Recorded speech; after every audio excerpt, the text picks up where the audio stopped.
Example number 13 में कह रहा है find the angle between two vector A vector and B vector with magnitude 1 and 2 respectively and when और dot product 1 आता है। तो ऐसे समझ लो कोई ए वेक्टर है ये, ठीक है ना, और ये कोई बी वेक्टर है, ये कोई ए वेक्टर है कोई बी वेक्टर है। कह रहा है कि ए वेक्टर का मैग्नीट्यूड तो 1 का है, ठीक है ना, और बी वेक्टर का मैग्नीट्यूड 2 का है। कह रहा है उन दोनों का हमने जब डॉट प्रोडक्ट करा है तो 1 आता है। कह रहा है इन दोनों के बीच में कुछ एंगल होगा, वो बताओ कितना एंगल होगा। तो वो हम आराम से बता सकते हैं, जो हमने सीखा था कि कॉस थीटा इक्वल टू होता है ए वेक्टर का मैग्नीट्यूड बी वेक्टर का magnitude divide by vector A vector B vector dot product divide by vector का मैग्नीट्यूड बी वेक्टर का मैग्नीट्यूड। इसको आप वैल्यूज को डालोगे तो आपका आंसर कितना आ जाएगा, 1/1 × 2। जो क्वेश्चन में वैल्यू बता रखी है वो हम डाल सकते हैं और हम बोलेंगे 1/2 आ जाएगा।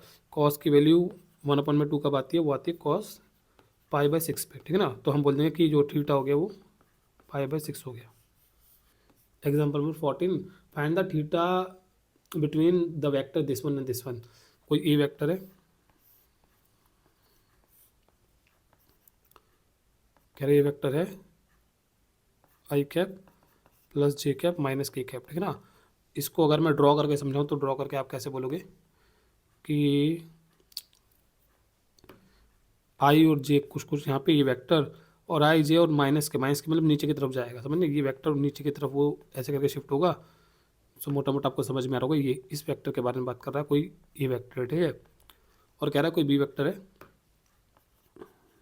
That is equals to I cap minus J cap और प्लस के कैप। तो ये क्या होगा, हम बोलेंगे I cap minus J cap इधर पड़ेगा, ठीक है ना, और ये इनका वो I cap minus J cap पड़ेगा और प्लस के कैप ऊपर की तरफ यहाँ पे आपको ये यहाँ पे पॉइंट लेके मतलब ऐसे शिफ्ट करना, ठीक है ना। समझ में आ रहा होगा, मैंने ये सारी बातें पहले भी आपको बताई है, ठीक है ना। तो ये कुछ वेक्टर आ रहा है बी वेक्टर, कह रहा है कि ये वेक्टर ये जो बी वेक्टर इन दोनों के बीच में कुछ एंगल होगा। हम बोलेंगे हाँ होगा कुछ एंगल, कह रहा है वो एंगल बताओ। तो हम बोलेंगे कैसे बताना है, कैलकुलेशन हमारे को आती है, वो एंगल कैसे कैसे बताना होता है। ए वेक्टर बी वेक्टर का पहले तुम क्या कर देंगे, डॉट प्रोडक्ट कर देंगे, कितना आएगा, तो A1 B1 A2 B2, तो आ जाएगा 1 × 1 1 प्लस 1 × -1 और प्लस -1 × 1 -1 आ जाएगा, ठीक है ना। फिर हम बोलेंगे आंसर आ गया 1 और एक वेक्टर का आप ये निकाल दोगे मैग्नीट्यूड, जो क्या जगह 1² plus A vector B vector का डॉट प्रोडक्ट आ रहा है -1 और ए वेक्टर का जब आप मैग्नीट्यूड निकालोगे इसके वो कॉम्पोनेंट का इस्तेमाल करके 1² -1², तो आंसर आ रहा है √3 और बी वेक्टर का भी √3 आ रहा है, ठीक है ना।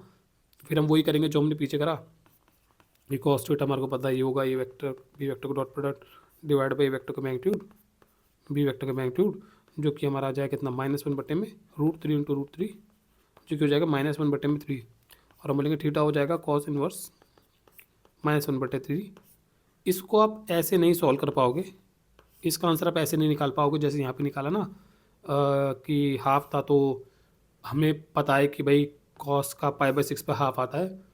इस क्वेश्चन को ऐसे नहीं कर पाएंगे क्योंकि -1/3 ये 10वीं क्लास की टेबल वैल्यूज़ जो हमारे को सिखाते थे उसके अंदर नहीं आता, कॉस की वैल्यू ये नहीं आती। तो इसलिए आपको इसको ऐसे छोड़ना है, आपको बोलना है कि भाई theta equal to cos inverse -1/3 आएगा। इसको साइंटिफिक कैलकुलेटर सॉल्व कर लेंगे और एंगल मिल जाएगा, ठीक है ना। जो मतलब टेबल वैल्यूज़ वाले क्वेश्चन आए जैसे 1/2 आए तो उसमें तो आप बता दोगे कि भाई 1/2 आ रहा है तो कॉस का π/6 पे आता है तो थीटा π/6 हुआ। अदरवाइज आपको ऐसे लिख के छोड़ना है cos theta equal to cos inverse इतना, ऐसे छोड़ देना है, ठीक है ना। एग्जाम्पल नंबर 15 में कह रहा है if A vector is this B vector is this then show that the vector a + b and a - b are perpendicular. Question को अगेन समझाने का ट्राई करता हूँ, पहले क्या कह रहा है ये कह रहा है कि कोई ए वेक्टर है, अब उस ए वेक्टर को मैं नहीं ड्रॉ कर रहा, जो ये कह रहा है मैं ऐसे बना देता हूँ कि ऐसे है कोई ए वेक्टर, ठीक है ना। इमेजिन कर लो ये है ए वेक्टर, ये कोई ए वेक्टर, ठीक है, कह रहा है और एक बी वेक्टर है। तो वो जो एक्चुअल में वेक्टर्स है उसको मैं नहीं ड्रॉ कर रहा हूँ, माइनस माइनस में जा रहे हैं, तो मैंने बोल दिया कि चलो है कोई ए वेक्टर और बी वेक्टर। वो कह रहा है a + b और a - b जो आएगा are perpendicular. a + b - b का क्या मतलब है, a + b अगर आप करोगे तो ये जो रेड वाला वेक्टर है ये a vector plus b vector है, ठीक है ना। और ये जो ग्रीन वाला वेक्टर है a vector minus b vector, समझ गए जो हमने सीखा है वेक्टर को प्लस और माइनस कैसे करते हैं। कह रहा है कि ये जो दोनों वेक्टर है ये दोनों आपस में एक दूसरे पे परपेंडिकुलर आएंगे। ये कह रहा है क्वेश्चन कि वो जो दो वेक्टर दे रखे हैं उनका प्लस का जो वेक्टर आएगा और माइनस का जो वेक्टर आएगा वो एक दूसरे से परपेंडिकुलर होंगे। ये जो red vector green vector perpendicular होंगे 90 डिग्री पे होंगे, ठीक है ना। करना है कैसे क्वेश्चन को, तो आपको बोलना है कि भाई ये वेक्टर मेरे को दे रखा है माइनस जे कैप और माइनस 3 के कैप, और बी वेक्टर मेरे को दे रखा है आई कैप प्लस 3 जे कैप। सबसे पहले हम ए वेक्टर और बी वेक्टर को ऐड कर लेंगे, ए प्लस बी, ये रेड वाला वेक्टर निकाल लेंगे, ठीक है ना। ऐसे ही हम ए वेक्टर बी वेक्टर को सब्ट्रैक्ट कर लेंगे, कंपोनेंट टू कंपोनेंट घटाना समझना, आई से आई जैसे जे के से के घटाना है, और मैं ए माइनस बी ग्रीन वाले वेक्टर को भी पता कर लूँगा, ठीक है ना। और उसके बाद फिर मैं बोलूँगा कि भाई मुझे साबित करना है कि रेड वाला और ये जो ग्रीन वाला vector A plus B minus B ये परपेंडिकुलर है। तो मैं ए प्लस बी वेक्टर जो आ रहा है और ये जो ए माइनस बी वेक्टर जो आ रहा है इसका पहले मैं डॉट प्रोडक्ट निकालूंगा, ठीक है ना। डॉट प्रोडक्ट कैसे आएगा, हम बोलेंगे वही A1 B1 A2 B2 A3 B3, तो आ जाएगा 6 चौक 24 प्लस माइनस का 8 और प्लस में 8 दूनी 16 माइनस का, ठीक है ना। तो टोटल आंसर आ जाएगा आपका 0। अब टोटल आंसर जैसे 0 आ जाता है ना, डॉट प्रोडक्ट करने पे 0 आ जाता है, तो हम कह देते हैं कि भाई A plus B and A minus B are perpendicular. हम ऐसे कह देते हैं कि ए माइनस बी और A plus B minus B perpendicular है। ऐसा क्यों कह देते हैं, आपको याद होगा मैंने बताया था कि दो वेक्टर का जो डॉट प्रोडक्ट होता है वो 0 आता है, या तो ए और बी में से कोई वेक्टर 0 वेक्टर हो, ए और बी में से कोई एक वेक्टर अगर 0 वेक्टर है तो उनका जो डॉट प्रोडक्ट का आंसर आता है वो 0 आता है, या फिर अगर उन दोनों में से कोई भी 0 वेक्टर नहीं है पर दोनों एक दूसरे के परपेंडिकुलर तो 0 आता है। मैंने बताया था 2 कंडीशन होती है, या तो दोनों में से एक 0 वेक्टर हो तब डॉट प्रोडक्ट का आंसर 0 आता है, या दोनों वेक्टर एक दूसरे के परपेंडिकुलर हो, 0 नहीं है दोनों में से एक भी वेक्टर पर परपेंडिकुलर है तो आंसर 0 आता है। हम यहाँ पे बोलेंगे कि भाई ए वेक्टर और बी वेक्टर दोनों 0 वेक्टर नहीं है, दोनों कुछ वेक्टर्स है, वो उनके कॉम्पोनेंट फॉर्म से पता चल रहा है कि ए और बी कुछ वेक्टर है, सॉरी ये ए प्लस बी और ए माइनस बी, ये जो 2 वेक्टर है ये दोनों के दोनों वेक्टर 0 वेक्टर नहीं है जिनका हम यहाँ पे डॉट प्रोडक्ट कर रहे हैं। तो हम बोलेंगे दोनों 0 वेक्टर तो है नहीं, ए प्लस बी और ए माइनस बी, और फिर भी इनका अगर डॉट प्रोडक्ट 0 आ रहा है वो तो तभी होगा कि भाई जब ये दोनों परपेंडिकुलर होंगे। एग्जाम्पल नंबर 16 में कह रहा है find the projection of vector A on the vector B. कोई 2 वेक्टर होंगे ये ए और बी, जो उसने दे रखे हैं मैं वो वाले नहीं बना रहा, ऐसे ही बना के दिखा दे रहा हूँ। कोई वेक्टर ये ए है, ठीक है ना, और कोई वेक्टर ये बी है। कह रहा है ए वेक्टर के इस बी वेक्टर पे कुछ आएगी प्रोजेक्शन, तो ये कुछ प्रोजेक्शन आएगी, ठीक ना। वो प्रोजेक्शन कितनी आएगी वो आपसे डिमांड कर रहा है, ठीक ना। एक चीज़ मैं आपको बता दूं, प्रोजेक्शन का मतलब होता है जब प्रोजेक्शन के बारे में बात करना है ना, जब प्रोजेक्शन के बारे में बात करना है तो ये एरो नहीं मारना। प्रोजेक्शन का मतलब होता है कि कितनी बड़ी छाँव आएगी, ठीक है ना। तो छाँव ये समझो ये पीली लाइन से दिखा देना है। एरो मारने का मतलब है मैं एक वेक्टर के बारे में बात कर रहा हूँ कि छाँव का वेक्टर। तो प्रोजेक्शन का मतलब होता है कितनी बड़ी छाँव आ रही है, अगर उस प्रोजेक्शन की जो आ रही है, जो छाँव आ रही है उसको, उस पर मैं एक एरो भी मार दूँ तो उसको प्रोजेक्शन वेक्टर कहते हैं। समझे प्रोजेक्शन और प्रोजेक्शन वेक्टर में क्या फ़र्क है। प्रोजेक्शन का मतलब है कि इसकी कितनी बड़ी छाँव आ रही है इसके ऊपर, ठीक है ना, और उस छाँव जो आ रही है उसके ऊपर आपने ऐसे एरो मार दिया तो हम बोलते हैं आपने प्रोजेक्शन वेक्टर के बारे में बात कर दिया। तो प्रोजेक्शन वेक्टर अगर है, अगर कोई प्रोजेक्शन वेक्टर है तो उसका आई कैप जी कैप के कैप होगा ना, और प्रोजेक्शन है तो प्रोजेक्शन मतलब एक छाँव छाँव बस एक नंबर होगा। समझ में आ रहा है प्रोजेक्शन और प्रोजेक्शन वेक्टर में क्या फ़र्क है। पीछे किताब में ये आ रखे थे टॉपिक, बट उतने कोई खास इंपॉर्टेंट टॉपिक है नहीं, आपको बस प्रोजेक्शन निकालना पड़ता है। पर मैं फ़र्क बता रहा हूँ प्रोजेक्शन और प्रोजेक्शन वेक्टर में क्या फ़र्क होता है। प्रोजेक्शन का मतलब है कि इस वेक्टर पे छाँव कितनी बड़ी आ रही है वो प्रोजेक्शन है, ठीक है ना। और उस पर अगर मैं ऐसे एरो मार दूँ तो उसको प्रोजेक्शन वेक्टर कहते हैं। लेकिन अभी आप ध्यान मत दो, अभी आप बोले मुझे बस प्रोजेक्शन निकालना है, ठीक है ना। आगे बढ़ते हैं, बाकी कैलकुलेट कैसे करना, बोले कैलकुलेट करना तो बहुत आसान है। उसने 2 वेक्टर दे रखे हैं, ए वेक्टर और बी वेक्टर।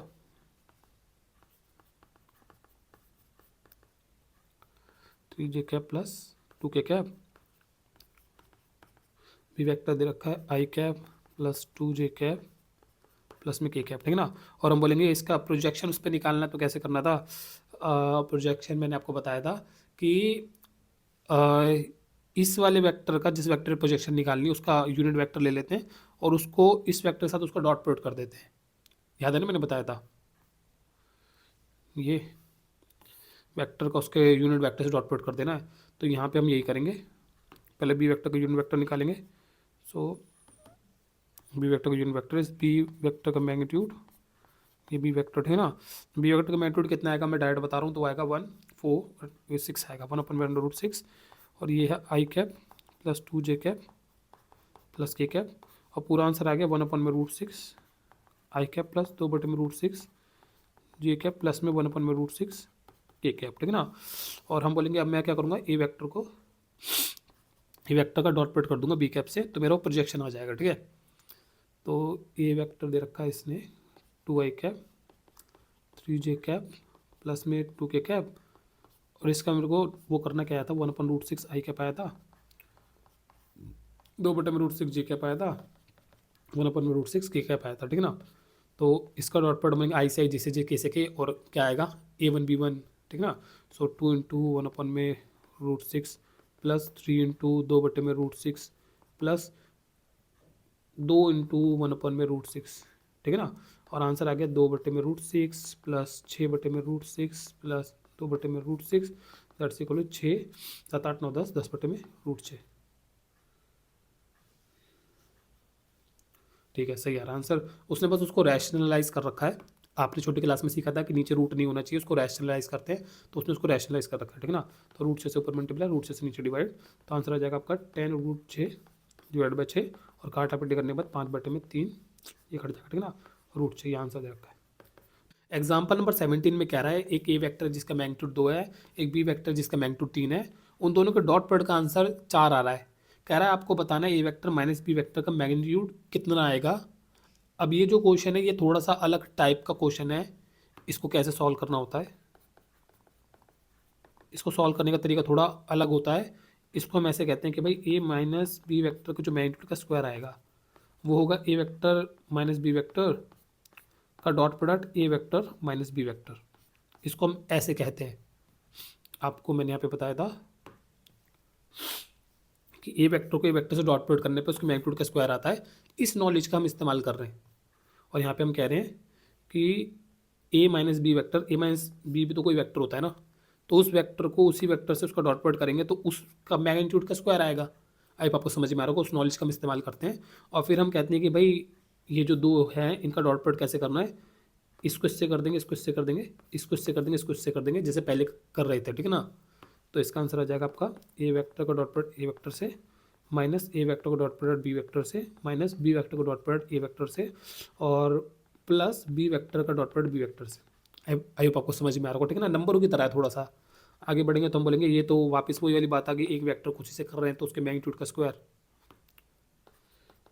ठीक है ना।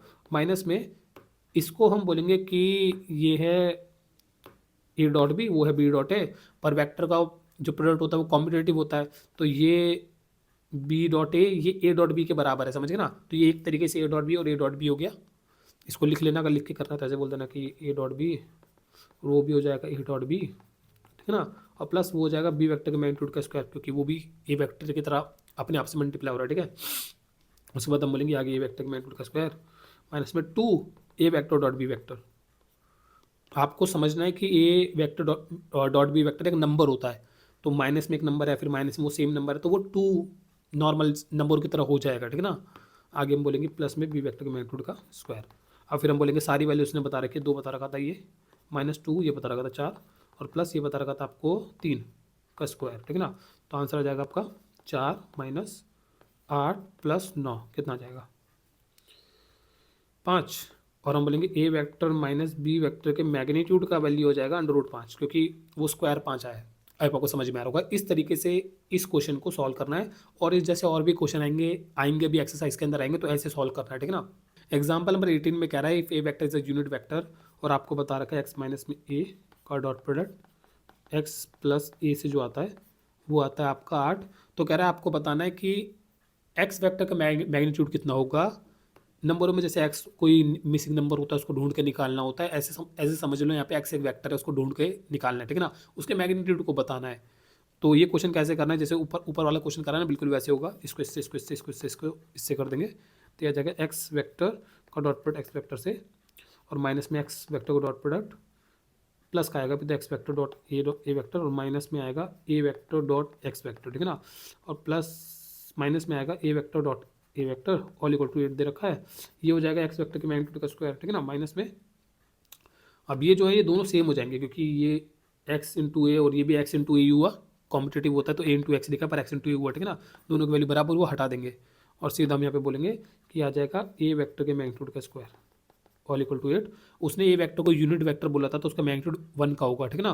तो हम कह देंगे एक्स वेक्टर का square minus 1 all equal to 1 का स्क्वायर 1 आ गया, ठीक है ना 8, एंड एक्स वेक्टर के मैग्नीट्यूड का जो स्क्वायर हो गया वो आ गया 9, और एक्स वेक्टर का जो मैग्नीट्यूड आ गया वो आ गया 3। अब इसमें क्या करना है पहले आपको बता दूं, ये असल में ऐसे होगा 9 पर रूट होगा, ठीक है ना, और जो क्या आएगा 3। अब 9 का रूट करके प्लस और माइनस 2 3 आते हैं, +3 भी होता है, √9 का आंसर -3 भी होता है, लेकिन आपको बोलना है कि नहीं आंसर बस प्लस आएगा, क्योंकि we are talking about magnitude of a vector, और मैग्नीट्यूड ऑलवेज पॉजिटिव होता है। उसने भी वही करा है, पर उसने प्लस ना लिख के उसने उसको वर्ड्स में लिख दिया है as magnitude of a vector is non negative. तो वो भी ये कर रहा है कहीं ना कहीं, वो कह रहा है कि 9 का रूट करके 2 आंसर्स आएंगे प्लस और माइनस, लेकिन उसमें से हम प्लस को ही चूज़ करेंगे, वो भी लिख के बता रहा है क्यों, क्योंकि वो वेक्टर का मैग्नीट्यूड ऑलवेज पॉजिटिव होता है, ठीक है ना। आप +3 लिख दोगे तो भी बंदा समझ जाएगा सामने वाला कि बच्चा जानबूझ के प्लस क्यों लिख रहा है, क्योंकि बच्चा ये दिखाना चाह रहा है कि हाँ प्लस मतलब मैग्नीट्यूड बस प्लस होता है, ऐसे भी कर सकते हो, ठीक है ना। या वैसे इंग्लिश में लिख दो थोड़ा सा। एग्जाम्पल नंबर 19 में कह रहा है for any 2 vector A vector and B vector we always have, कह रहा है 2 वेक्टर अगर आपको गिवन है कोई ए वेक्टर बी वेक्टर, तो उनमें हमेशा ये होता है कि ए वेक्टर बी वेक्टर का डॉट प्रोडक्ट का जो मॉड्यूलस होता है, इसको मैं मॉड्यूलस कह रहा हूँ, मैग्नीट्यूड नहीं कह रहा। क्यों ऐसा मैं कह रहा हूँ, क्योंकि कोई ए वेक्टर है तो उसका तो कुछ मैग्नीट्यूड होता है ना, उसका कुछ लेंथ होता है, सॉरी आई होप आपको समझ में आ रहा हो, ठीक है ना। तो बोलेंगे हाँ कोई ए वेक्टर है तो उसके मैग्नीट्यूड के बारे में बात करते हैं, बट ये कोई वेक्टर थोड़ी होता है, ए डॉट भी एक वेक्टर थोड़ी होता है, ए डॉट भी तो एक नंबर होता है, 2 वेक्टर डॉट प्रोडक्ट करने पे एक नंबर मिलता है, तो आप एक नंबर के मैग्नीट्यूड के बारे में बात नहीं करोगे। आई आपको समझ में आ रहा होगा। तो किताब वो जो लगा रही है 2 डंडे, ये मॉड्यूलस के लगा रही है, उनके मॉड समझने, मॉड्यूलस क्या होता है, 2 के ऊपर ये मॉड लगा होता है तो 2 आता है, -2 के ऊपर लगा है तो भी 2 आता है, मॉड जिसके अंदर पॉजिटिव है नेगेटिव है लीना पॉजिटिव भी होता है, तो ये उसके मॉड के बारे में बात कर रहे हैं। A vector B vector dot product करके जो नंबर आएगा उसका मॉड्यूलस वैल्यू, उसका बस पॉजिटिव वैल्यू अगर हम ले, समझ गए ना, उसका अगर हम बस पॉजिटिव वैल्यू ले तो उसका आंसर ऑलवेज ए वेक्टर के मैग्नीट्यूड और बी वेक्टर के मैग्नीट्यूड के मल्टीप्लाई के छोटा आएगा या फिर बराबर आएगा। इसको किताब कहती है Cauchy,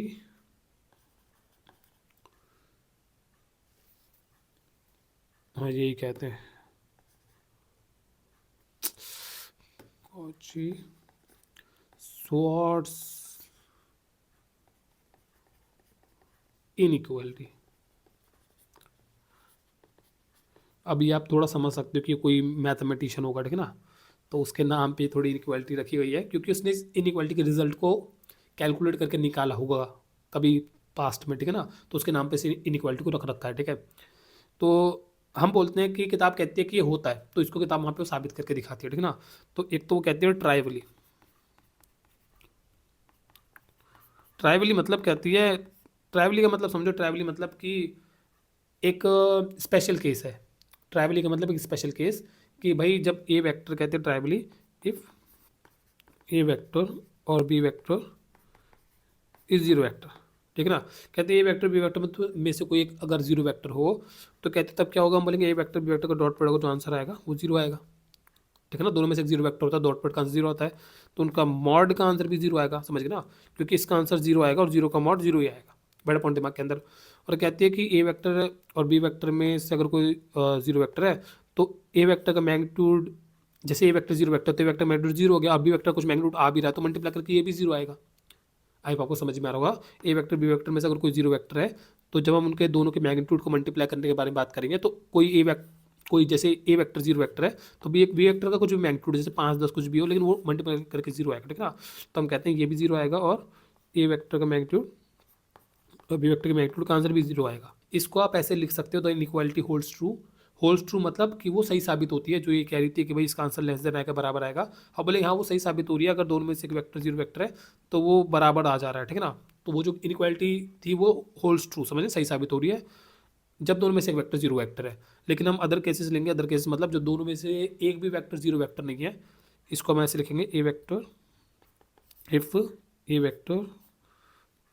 vector is a zero vector की जगह पता है इसको कैसे लिख सकते हैं, इसको किताब ऐसे लिखती है, ए वेक्टर का magnitude is not equal to zero and B vector का magnitude is not equal to zero, इसको किताब ऐसे लिख देती है। ए वेक्टर का मैग्नीट्यूड जीरो नहीं है और बी वेक्टर का मैग्नीट्यूड भी जीरो नहीं है, किताब इसको ऐसे लिख देती है, मतलब दोनों जीरो वेक्टर नहीं है, समझ गए ना। इसको क्या मैं ऐसे लिख सकता हूँ,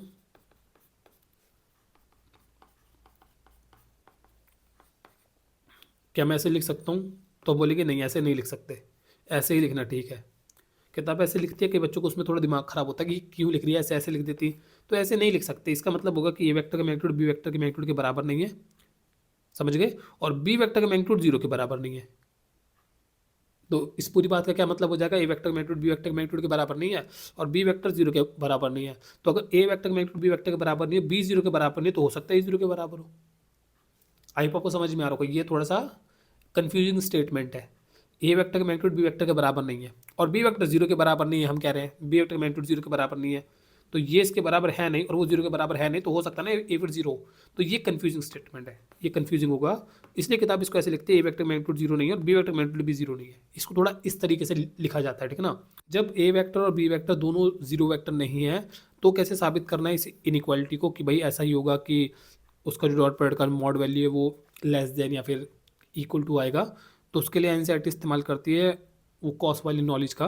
एनसीईआरटी कहती है हमने सीखा है कि ए वेक्टर बी वेक्टर का डॉट प्रोडक्ट बटे में ए वेक्टर का मैग्नीट्यूड और बी वेक्टर का मैग्नीट्यूड जो होता है उसका आंसर आता है आपका कॉस थीटा के बराबर। एनसीईआरटी एक्सप्लेन नहीं कर रही, उसने थोड़ा सीधा बता रखा है, मैं थोड़ा सा एक्सप्लेन कर रहा हूँ। एनसीईआरटी कहती है भाई हमने तो ये सीखा A vector B vector dot product बटे में ये जो होता है उसका आंसर कॉस थीटा के बराबर आता है। और कॉस थीटा का आंसर कितना आता है आपको बताओ दो। कॉस थीटा का आंसर जो होता है मैं आपको बता दूँ, -1 से 1, ये आपको याद है ना। कॉस थीटा का जो आंसर आता है -1 से 1 के बीच में लाई करता है। कॉस का जो रेंज होता है आपको याद होगा, ठीक है ना, आई आपको याद होगा, कॉस का फंक्शन होता था, ठीक है ना, और 1 से -1 के बीच में घूमता रहता था ऐसे करके। तो इसका जो रेंज होता है -1 से 1 होता है। तो हम कह रहे हैं मतलब इसका आंसर कॉस थीटा के बराबर आएगा। तो कॉस थीटा का आंसर -1 से 1 होता है, तो हम कह रहे हैं भाई इस पूरे का आंसर -1 से 1 के बीच में आएगा, ठीक है ना। अब वो किताब कहती है कि भाई अगर मैं ये करूँ, मैं ये जो ऊपर मैं डॉट प्रोडक्ट ले रही हूँ ए और बी का, इसका मैं मॉड्यूलस ले लूँ। मॉड्यूलस मतलब इसका बस मैं पॉजिटिव वैल्यू लूँ, अंदर कुछ नेगेटिव भी आएगा ना, मतलब कुछ नेगेटिव भी आएगा डॉट प्रोडक्ट, तो मैं पॉजिटिव ही लूँ।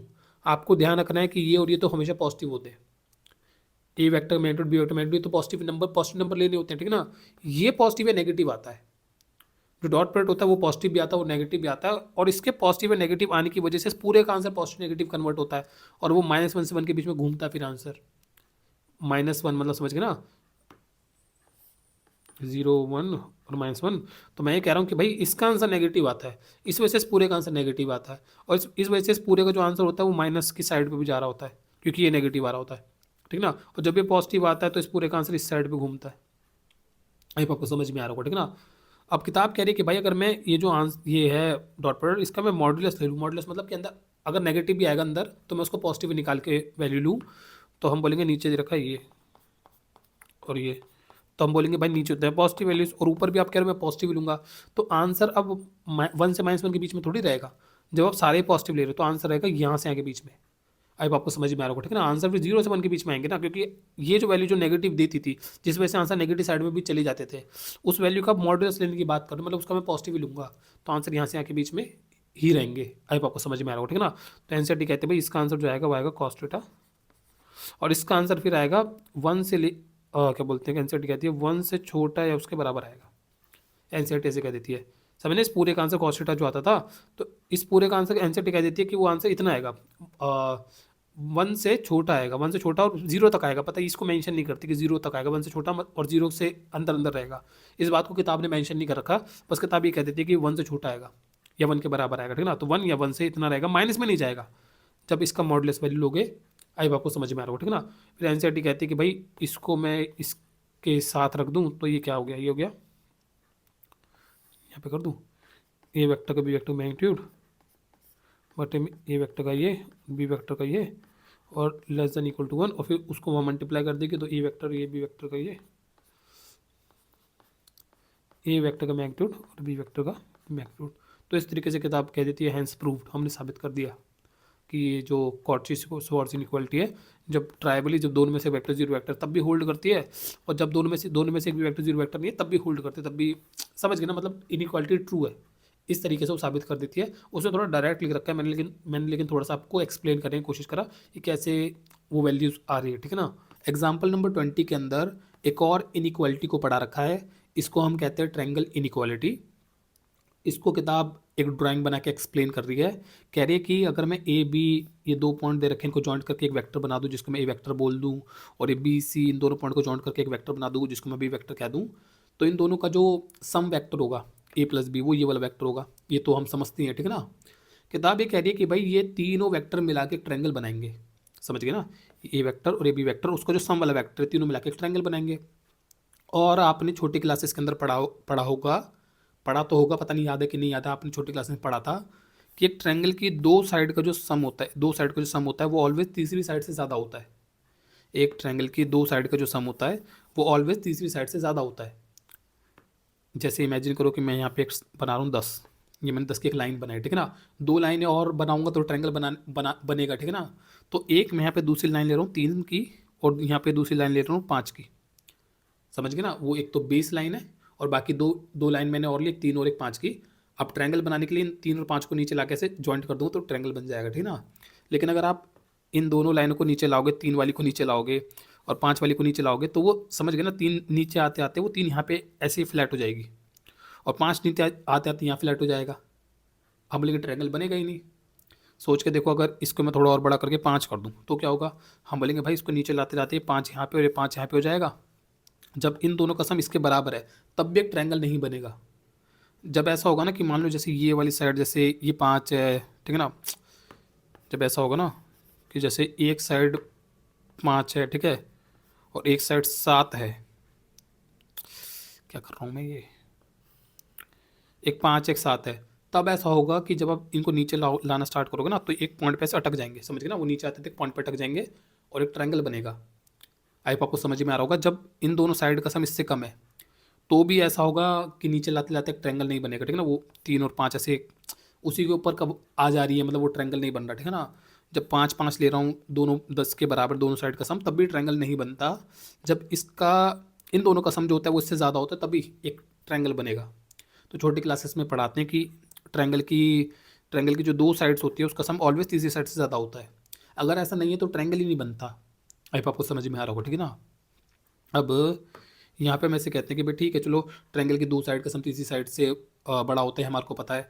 तो हम यहाँ पे कहते हैं कि भाई ये जो 3 वेक्टर मिला के ट्रायंगल बना रहे, इसमें भी तो ये होना चाहिए ना कि ये जो साइड है जो कि ए का मैग्नीट्यूड हो गया, ये जो साइड है जो कि बी का मैग्नीट्यूड हो गया, इसका आंसर वो जो तीसरी साइड आएगी ए प्लस बी, उसके मैग्नीट्यूड से ज़्यादा होना चाहिए ना। आई आपको समझ में आ रहा हो। इसलिए किताब ये कहती है कि ये होता है कि ए प्लस बी जो वेक्टर आएगा उसका मैग्नीट्यूड ऑलवेज इससे कम होता है, मतलब इन दोनों का सम इससे ज़्यादा होता है। किताब ये कहती है, क्यों कहती है ऐसा, क्यों का समझ गए ना। क्योंकि वो ट्रायंगल की 3 साइड्स की तरह काम कर रहे हैं और ट्रायंगल की 2 साइड का सम ऑलवेज तीसरी साइड से ज़्यादा होता है। किताब बराबर की बात भी करती है, कहती है बराबर भी हो सकता है। वैसे तो किताब कह रही है ज़्यादा होगा, लेकिन बराबर भी हो सकता है। बराबर कब होगा, बराबर होगा जब ऐसा होगा कि मेरा ए वेक्टर है, ये मेरा बी वेक्टर है, समझ गए ना। ए बी पॉइंट से बना हुआ ये मेरा ए वेक्टर, बी से सी पॉइंट से बना हुआ है सी वेक्टर, बी से सी से बना हुआ है बी वेक्टर। जब ऐसा है कि ये जो ए बी से बना हुआ जो ए वेक्टर, बी सी से बना हुआ जो बी वेक्टर है, वो एक दूसरे मतलब एक ही लाइन में जा रहे हैं, वो तब होगा जब ये तीनों पॉइंट कोलिनियर होंगे। A B C 3 point collinear होंगे। जब 3 पॉइंट नॉन कोलिनियर होते हैं तो वो एक ट्रायंगल फॉर्म करते हैं, ठीक है ना। अब आपको समझ में आ रहा होगा। 3 पॉइंट नॉन कोलिनियर होते हैं, छोटी क्लासेस की बातें हैं। 3 पॉइंट नॉन कोलिनियर है तो वो ट्रायंगल फॉर्म करते हैं। 3 पॉइंट कोलिनियर है तो वो एक स्ट्रेट लाइन बनाते, वो ट्रायंगल नहीं बनाते। अगर 3 पॉइंट नॉन कोलिनियर है तो वो एक ट्रायंगल बनाएंगे, ठीक है ना। और उस ट्रायंगल में ए वेक्टर का मैग्नीट्यूड बी वेक्टर मैग्नीट्यूड का जो सम होगा उसका आंसर ए प्लस बी जो तीसरी साइड होगी उससे ज़्यादा होगा। और हम बोलते हैं अगर वो 3 पॉइंट कोलिनियर हुए तो हम बोलेंगे भाई ये हो गया ए बी वैक्टर, ये हो गया बी सी वैक्टर। इन दोनों का जो सम का वेक्टर होगा जो ए की टेल को उसके मतलब सी से जॉइंट करने पे आएगा, जो कि बनेगा ये वाला वेक्टर। हम बोलेंगे ये वेक्टर, समझ गए ना। इसको मैं बोलूँगा ए वेक्टर प्लस बी वेक्टर। तो हम बोलेंगे इस केस में इस वेक्टर का जो लेंथ है, ए वेक्टर का लेंथ जो ए वेक्टर का मैग्नीट्यूड है, बी वेक्टर का जो मैग्नीट्यूड है, उसका आंसर ए प्लस बी के मैग्नीट्यूड के बराबर होगा। आई आपको समझ में आ रहा होगा। अगर 3 पॉइंट नॉन कोलिनियर है तो उस टाइम पे वो एक ट्रायंगल फॉर्म करेंगे, और ट्रायंगल फॉर्म करेंगे तो इन दोनों का सम का आंसर इससे बड़ा होगा। लेकिन अगर वो 3 पॉइंट कोलिनियर है एक ही लाइन में, तो इसका और इसका इसका इसका इसके इसके सम का आंसर इसके बराबर होगा। तो समझ गए ना ट्रायंगल इनइक्वालिटी क्या कह रही है। इसके इसका आंसर मतलब इन दोनों के सम का आंसर इससे या तो बड़ा होगा या तो बराबर होगा। बड़ा कब होगा? When the 3 points are non collinear and forming a triangle. और बराबर कब होगा? When the 3 points are collinear not forming a triangle, एक लाइन में जा रहे हैं। अब आपको समझ में आ रहा होगा, ठीक है ना। अब ये तो मैंने आपको बहुत सीधा बहुत डायरेक्ट समझा दिया। किताब इसको लिख के प्रूव करती है।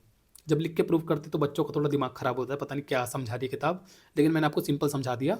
लिख के क्या समझा रही है उसको भी समझा देता हूँ।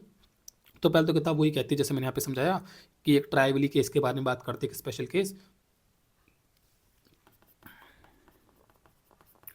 तो ट्राइवली किताब कहती है कि if A vector is zero vector और B vector is zero vector. किताब कहती है पहले तो अगर ए वेक्टर या बी वेक्टर में कुछ जीरो वेक्टर हो तो उस केस के बारे में अगर हम बात करें तो कहते हैं तब क्या होगा। हम बोलेंगे भाई अगर ए वेक्टर बी वेक्टर में से कोई एक जीरो वेक्टर है, जैसे इमेजिन कर लेते हैं कि मेरा जो बी वेक्टर है वो जीरो वेक्टर है, तो हम बोलेंगे भाई इसका आंसर क्या आएगा। हम बोले इसका आंसर आएगा A vector plus zero vector का मैग्नीट्यूड। और A vector plus zero vector क्या होता है? वो तो ए ही वेक्टर होता है। तो मतलब बेसिकली अगर दोनों में से एक वेक्टर जीरो वेक्टर है तो उसका सम का आंसर आएगा ए वेक्टर। अगर ए वेक्टर जीरो वेक्टर होता तो इसका आंसर आता बी वेक्टर। समझ गए ना, दोनों में से एक वेक्टर जीरो होगा, जैसे बी वेक्टर जीरो है तो ए वेक्टर आएगा, इसका सम का आंसर ए वेक्टर का मैग्नीट्यूड। समझ में आ रहा होगा, ठीक है ना। और हम बोलेंगे ये राइट हैंड साइड का इसका आंसर क्या आएगा। अगर ए बी में से कोई जीरो वेक्टर, जैसे बी वेक्टर को हम जीरो वेक्टर ले रहे हैं, तो हम बोलेंगे वो आएगा ए वेक्टर का मैग्नीट्यूड प्लस बी वेक्टर, मतलब बी वेक्टर जीरो वेक्टर ना, तो जीरो वेक्टर का मैग्नीट्यूड। और हम बोले जीरो वेक्टर का मैग्नीट्यूड तो जीरो होता है, ठीक है ना, ये तो जीरो होगा, इसका कुछ मैग्नीट्यूड होगा। समझ गए ना। तो बस आंसर क्या बचा ये। तो हम बोलेंगे हाँ देखो आ रहा है, बराबर आ रहा है। मतलब कि दोनों में से अगर एक वेक्टर जीरो वेक्टर है तो हम कहते हैं कि भाई तब भी इनइक्वालिटी होल्ड कर रही है। होल्ड कर रही है मतलब समझ गए ना, inequality holds true.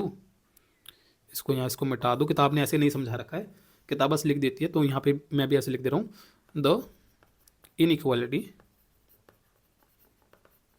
Holds true. तो इनइक्वालिटी सही साबित हो रही है, मतलब दोनों में से एक वेक्टर जीरो वेक्टर तब भी हाँ इनइक्वालिटी तो सही साबित हो रही है। और फिर हम बात करेंगे अदर केसेस।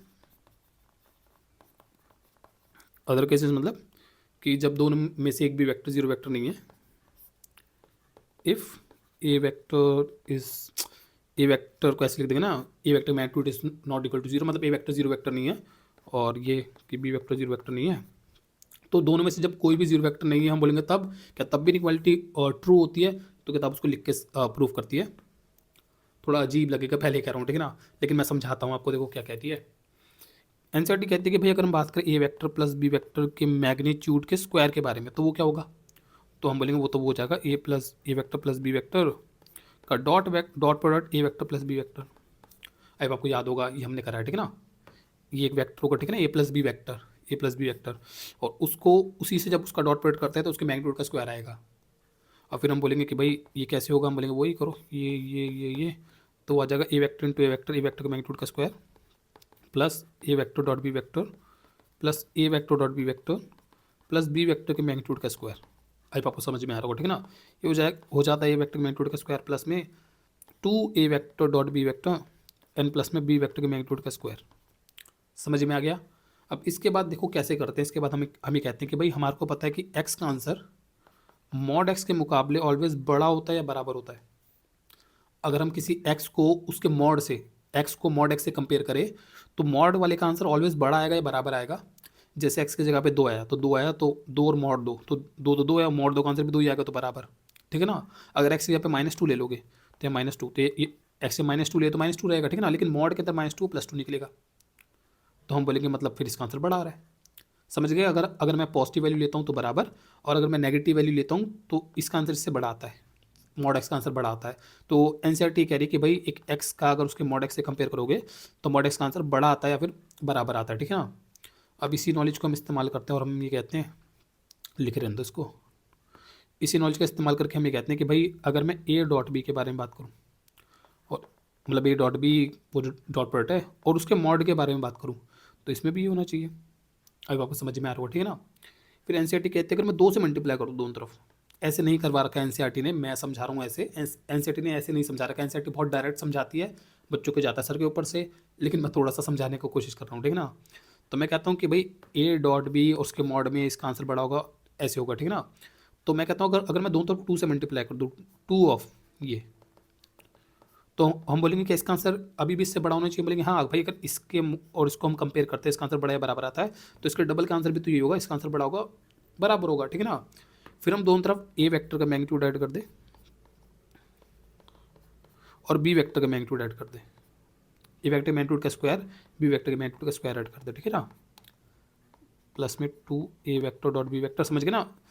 इस साइड पे मैंने ये ऐड कर दिया और उस साइड पे मैं ये ऐड करने की बात कर रहा हूँ, ठीक है। तो आंसर आ जाएगा plus 2a vector dot B vector का मॉड। तो हम बोलेंगे भाई क्या इसका आंसर अभी भी ज़्यादा होगा, बोले हाँ ज़्यादा होगा, समझ गए ना। हम दोनों तरफ एक ही चीज़ कर रहे हैं, तो इधर भी ऐड कर दिया इधर भी ऐड कर दिया, तो हम बोलेंगे अगर इसका आंसर इससे बड़ा बराबर था, इसका आंसर अभी भी बड़ा बराबर समझ में आ रहा होगा, ठीक है ना। तो एनसीईआरटी कहती है कि भाई हम ये कह सकते हैं कि अगर मैं ये ए वेक्टर का magnitude plus 2a vector dot B vector इसको मॉड को लूँ तो तब तो ये बड़ा आएगा ना, समझ गया। एनसीईआरटी कह रही है इसके मुकाबले इसका आंसर बड़ा होगा, ये बराबर होगा, यहाँ से निकालती है, ठीक है ना। और इसका आंसर इसके बराबर था, तो समझ गए ना, इसका आंसर इसके बराबर था। और अगर मैं कह रहा हूँ कि मेरा इसका आंसर इससे बड़ा या बराबर ऐसे होता है, तो इसका आंसर इससे बड़ा या बराबर हुआ। अब आपको समझ में आ रहा होगा, इस तरीके से एनसीईआरटी आगे बढ़ाती है। और फिर एनसीईआरटी कहती है कि भाई देखो हम इसको ऐसे भी कह सकते हैं, वेक्टर मैग्नीट्यूड का square plus 2a vector dot B vector plus ये होगा। अब ये कैसे करती है एनसीईआरटी, तो यहाँ पे एनसीईआरटी कह रही है, इसको भी यहीं पे समझा दूँ। यहाँ पे एनसीईआरटी कह रही है कि मिटाना पड़ेगा क्या, नहीं हो जाएगा इसी में हो जाएगा, ठीक है ना। तो यहाँ पे बोलेंगे एनसीईआरटी कह रही है, यहाँ पे एनसीईआरटी ये कह रही है कि ए वेक्टर बी वेक्टर का जो मैग्नीट्यूड होता है उसका आंसर ये होता है ना, जो हमने ऊपर करा है कॉची-श्वार्ट्ज इनइक्वालिटी, इसका आंसर इससे बड़ा और बराबर होता है। तो हम बोलेंगे हाँ भाई इसके मुकाबले इसका आंसर बड़ा है बराबर होता है, तो फिर हम बोलेंगे उसी लॉजिक को आगे बढ़ाओ, दोनों तो 2 से मल्टीप्लाई कर दो तो भी इसका आंसर इससे बड़ा और बराबर होगा।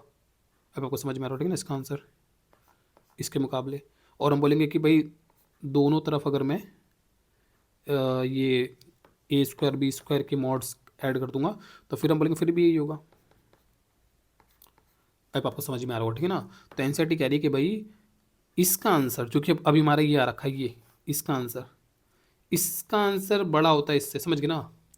तो एनसीईआरटी कह रही है कि भाई समझ गए क्या बोला एनसीईआरटी ने, इसका आंसर इससे बड़ा है और इसका आंसर इससे बड़ा है, तो मतलब ये इसका आंसर इससे तो बड़ा ही है ना, और फिर इससे भी बड़ा ही हुआ।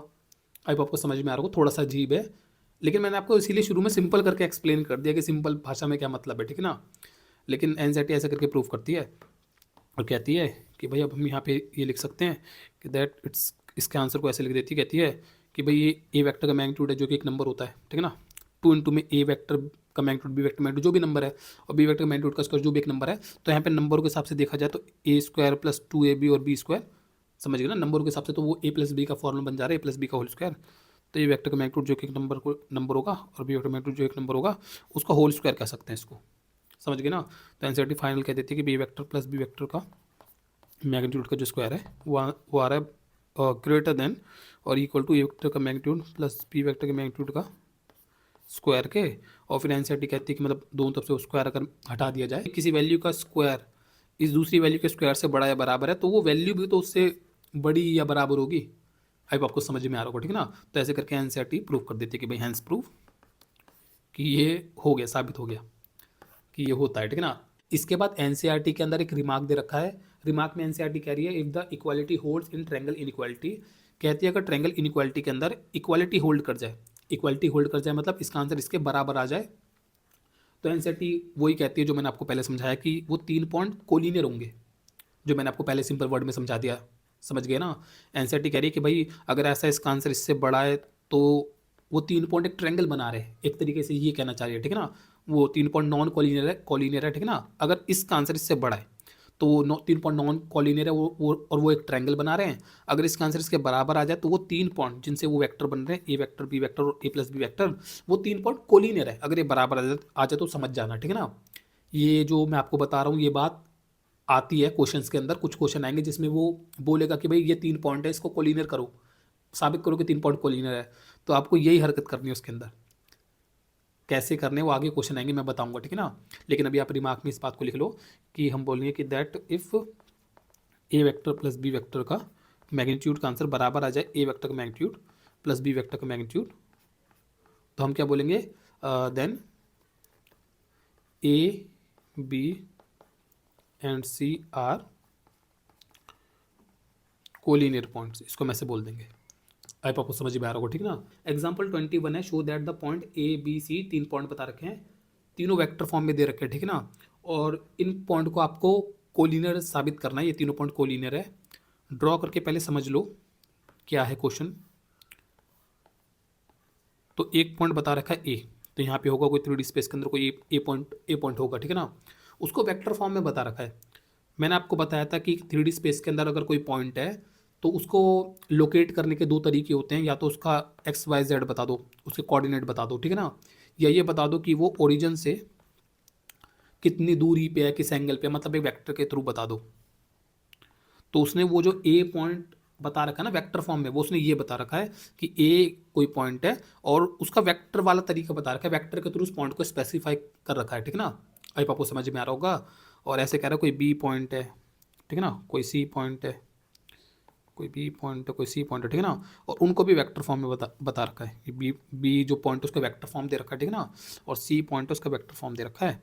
कह रहा है कि तीनों पॉइंट कोलिनियर है, इसको साबित करो। तो हम बोलेंगे होंगे कोलिनियर, कैसे साबित करना है, तो यही लगाओ कि वो प्लस का जो आंसर आएगा, समझ गए ना, इन दोनों के प्लस का जो आंसर आएगा उसके मैग्नीट्यूड के बराबर साबित कर दो, तो पॉइंट कोलिनियर साबित हो जाएंगे, ठीक है ना। तो करना कैसे है, आपको बात करना पड़ेगा एक इस ए बी वेक्टर के बारे में और इस बी सी वेक्टर के बारे में, समझ गए ना। ए बी वेक्टर और बी सी वेक्टर, मेरी ड्राइंग थोड़ी सी अच्छी नहीं बनी है, थोड़ा सा अच्छा सुधार दो इसको, रुको। यहाँ पे मैजिक लो, यहाँ पे मेरा सी पॉइंट, ठीक है ना, तो तब हो जाएगा, थोड़ा सुधर जाएगा बी और सी, ठीक है ना। अभी थोड़े थोड़े से मैंने ऐसा बना दिया कि वो थोड़े थोड़े से कोलिनियर आ गए, ठीक है ना। तो 3 पॉइंट कोलिनियर है। अब करना कैसे, मैं कह रहा हूँ कि करने के लिए आपको पहले इस ए बी वेक्टर के बारे में बात करना पड़ेगा, ठीक है ना, इस बी सी वेक्टर के बारे में बात करना पड़ेगा। तो ये ए वेक्टर हो जाएगा, ये बी वेक्टर हो जाएगा, ठीक है ना, समझ गए ना। A B vector, B C vector, B vector, ठीक है। और वो जो एक ए सी वेक्टर आएगा, ए सी वेक्टर, ए सी वेक्टर, समझ गए। मेरे को साबित करना पड़ेगा वो जो ए सी वैक्टर जो कि ए प्लस बी होगा, दोनों के सम का वेक्टर, उसका मैग्नीट्यूड का वैल्यू इसके मैग्नीट्यूड और इसके मैग्नीट्यूड के सम के बराबर है, तो कोलिनियर साबित हो जाएंगे। तो पहले तो आपको ये निकालना पड़ेगा कि भाई ए बी वैक्टर, तो ए बी वैक्टर कैसे निकालोगे। ए बी वैक्टर निकालने के लिए आपको वो वेक्टर जॉइनिंग टू वेक्टर के टॉपिक का इस्तेमाल करना पड़ेगा कि ये जो वेक्टर है, ये ए बी वैक्टर, ये इस वेक्टर को जॉइंट करके आ रहा है, तो इस वाले वेक्टर को अगर मैं इस वाले वेक्टर से घटा दूँ तो ये वाला वेक्टर आ जाएगा, याद है ना। अब आपको याद होगा। तो बेसिकली मेरे को ओ बी वैक्टर में से घटाना पड़ेगा, ओ बी में से ओ ए घटाना पड़ेगा, समझ गए ना। और ओ बी जो है वो मेरे को जो बी का वेक्टर फॉर्म दे रखा है वो है, तो I cap plus 2j cap plus 3k cap है, और उसमें से मुझे अपना ये ए वेक्टर घटाना है, which is -2 3 and 5, -2 I cap plus 3j cap और प्लस 5, कहाँ +5 कैप है, ठीक है ना। तो अगर मैं ये घटा दूँ इन दोनों को तो मेरा जो आंसर आ जाएगा वो आ जाएगा 3 आई कैप, ठीक है ना। और 2 में से वो जाएगा, कितना आएगा, 2 में से तो -j कैप हो गया, ठीक है ना। और 3 में से वो घटेगा तो माइनस का 2k कैप हो गया, ठीक है। उसके बाद हम बोलेंगे मैं निकालूंगा मेरा बी सी वैक्टर, ठीक है ना। बी सी वैक्टर निकालने के लिए मुझे ओ सी वैक्टर में से घटाना पड़ेगा ओ बी वैक्टर। अब बोलेंगे ए सी वैक्टर आएगा, ओ सी वैक्टर में से मुझे घटाना पड़ेगा ओ ए वैक्टर। अब हम बोलेंगे कि हमारे को मेन काम करना है कि इस ए सी वैक्टर का मैग्नीट्यूड निकाल दो, ठीक है ना, जो कितना आएगा, हम बोलेंगे अंडर रूट के अंदर 4 + 9 प्लस, क्या कर रहा हूँ मैं, 9 का स्क्वायर 81 + 9 + 36, ठीक है ना, कितना मिल जाएगा 90 और 126 हो जाएगा, ठीक है। फिर वो जो ए बी और बी सी वैक्टर है उसको भी निकाल दूँ। ए बी वैक्टर का मैग्नीट्यूड कितना आएगा, 9 + 1 + 4, तो 9 14 हो गया मेरे ख्याल से, ठीक है ना। और बी सी वैक्टर जो निकालता है उसका भी निकाल दो, जो कि आएगा आपका 36 + 4 + 16 20 56 ठीक है ना।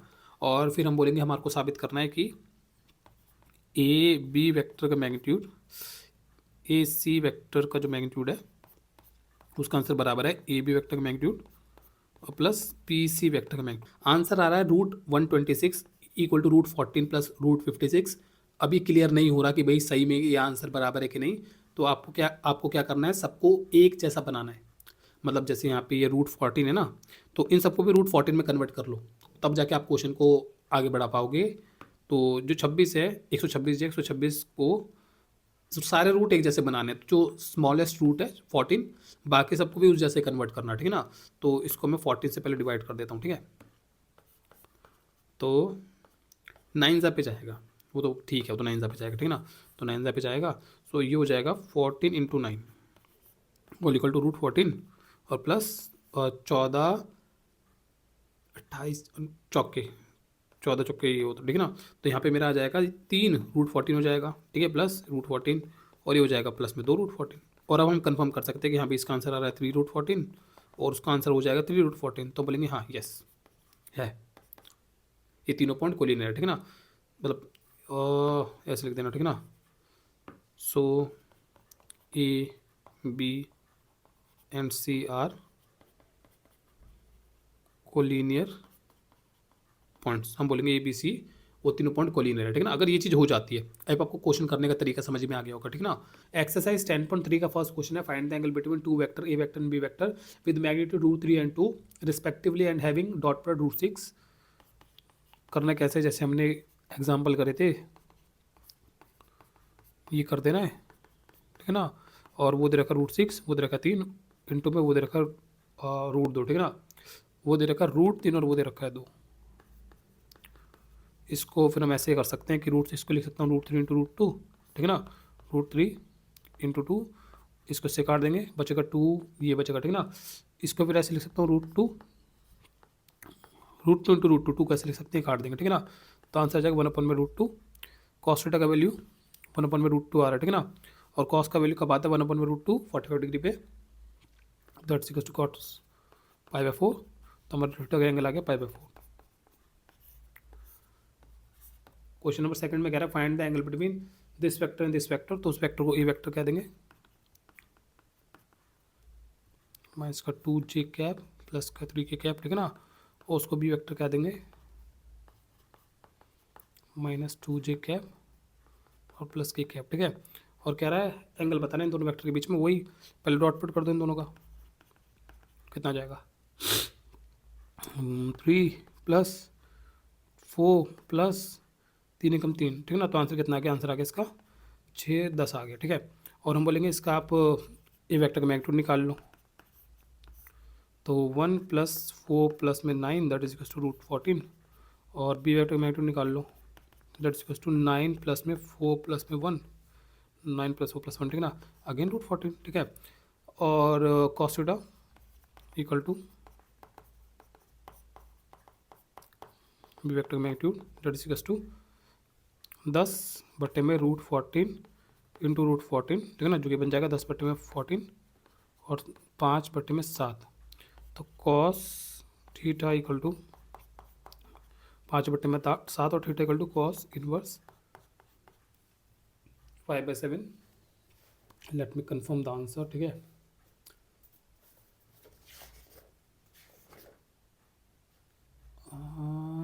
क्या मांगा था इसने, find the angle between this two vector. Question second 10.3 पहले का π/4 और कॉस, हाँ सेम सही आंसर आ रहा है आंसर, ठीक है। फिर क्वेश्चन नंबर 3 है, कह रहा है find the projection of this vector on the vector. इसको ड्रॉ कर सकते हैं, ईजी है, इसको ड्रॉ करके समझा देता हूँ। 2D में कर सकते हो, 2D से हो जाएगा क्योंकि उसने आई और जी बता रखे ना, तो 2D से भी समझ सकते हो।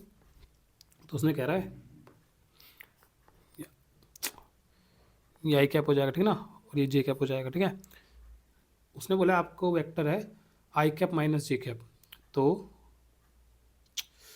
रेड से बना देता हूँ। आई कैप माइनस जे कैप जो आ जाएगा, आई कैप और माइनस जे कैप ये पड़ेगा, ठीक है। तो ये यहाँ पे जो वेक्टर पड़ेगा ये हो गया मेरा आई कैप माइनस जे कैप। और दूसरा वेक्टर कह रहा है दूसरा आपका आई कैप प्लस जे कैप, आई कैप प्लस जे कैप ये वाला वेक्टर पड़ेगा। अब आपको आई होप आपको समझ में आ रहा होगा, ठीक है ना। और इन दोनों वेक्टर के बीच में एंगल मांग रहा है, एंगल हमें कहीं ना कहीं दिख रहा है 90 डिग्री है। आई कैप प्लस जे, आई कैप प्लस जे कैप जो ग्रीन वेक्टर है, ये आप देख सकते हो इन दोनों से ठीक बीच में है, मतलब बेसिकली 45 डिग्री पे ये वाला ग्रीन वाला वेक्टर। इसमें वन है, इसमें समझ गए ना, इसमें वन है, इसमें वन है, तो ये ठीक बीच में जा रहा है ना, ये 45 डिग्री पे है। और वो भी कहीं वन और वन ऐसे ही बीच में जा रहा है, तो वो भी 45 डिग्री है। तो इस पूरे का एंगल 90 डिग्री होना चाहिए वैसे, ये लॉजिक से बता सकते हैं हम, ठीक है ना। इसके बीच का एंगल 90 डिग्री होना चाहिए, पर कैलकुलेशन में करना है, आंसर तो कैलकुलेशन में करना है, ठीक है ना। ये तो मैं बस अंडरस्टैंडिंग के लिए कर रहा हूँ, तो कैलकुलेशन में कैसे करना है, तो आई माइनस जे वेक्टर दे रखा है, इसको ए वेक्टर कह देंगे, ठीक है, और बी वेक्टर कह देंगे आई वेक्टर प्लस में जे वेक्टर को, और हम बोलेंगे इन दोनों काम डॉट पॉट कर देंगे, जो कि हो जाएगा आपका क्या बोलते हैं 1 माइनस 1 हो जाएगा, 1 प्लस माइनस 1, के नहीं है, ठीक है ना। तो आपको वो करना है A1 B1 A2 B2 बस ये करना है, ठीक है। और आंसर आ गया 0। हम बोलेंगे दो वेक्टर का डॉट पर करके आंसर 0 आ रहा है, और दोनों में से एक भी वेक्टर 0 वेक्टर नहीं है, तो वो तभी होता है व्हेन दे आर परपेंडिकुलर, समझ गए ना। तो हम बोलेंगे सो ए वेक्टर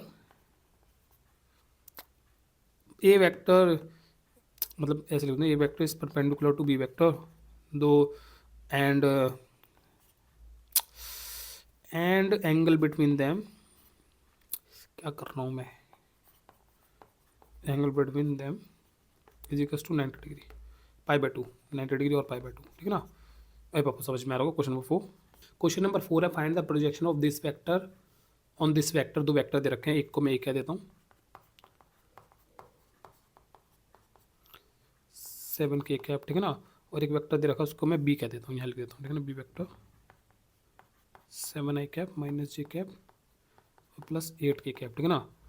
तो ए का बी पे प्रोजेक्शन निकालना है, जो क्या मतलब हो जाएगा, ड्रॉ करके अगर हम समझे तो ये कुछ ए वेक्टर है, ठीक है ना, ये बी वेक्टर है हमारे को, इस ए वेक्टर का बी वेक्टर पे जो प्रोजेक्शन आएगा वो निकालना है, समझ गए ना, जो प्रोजेक्शन आएगा वो निकालना है।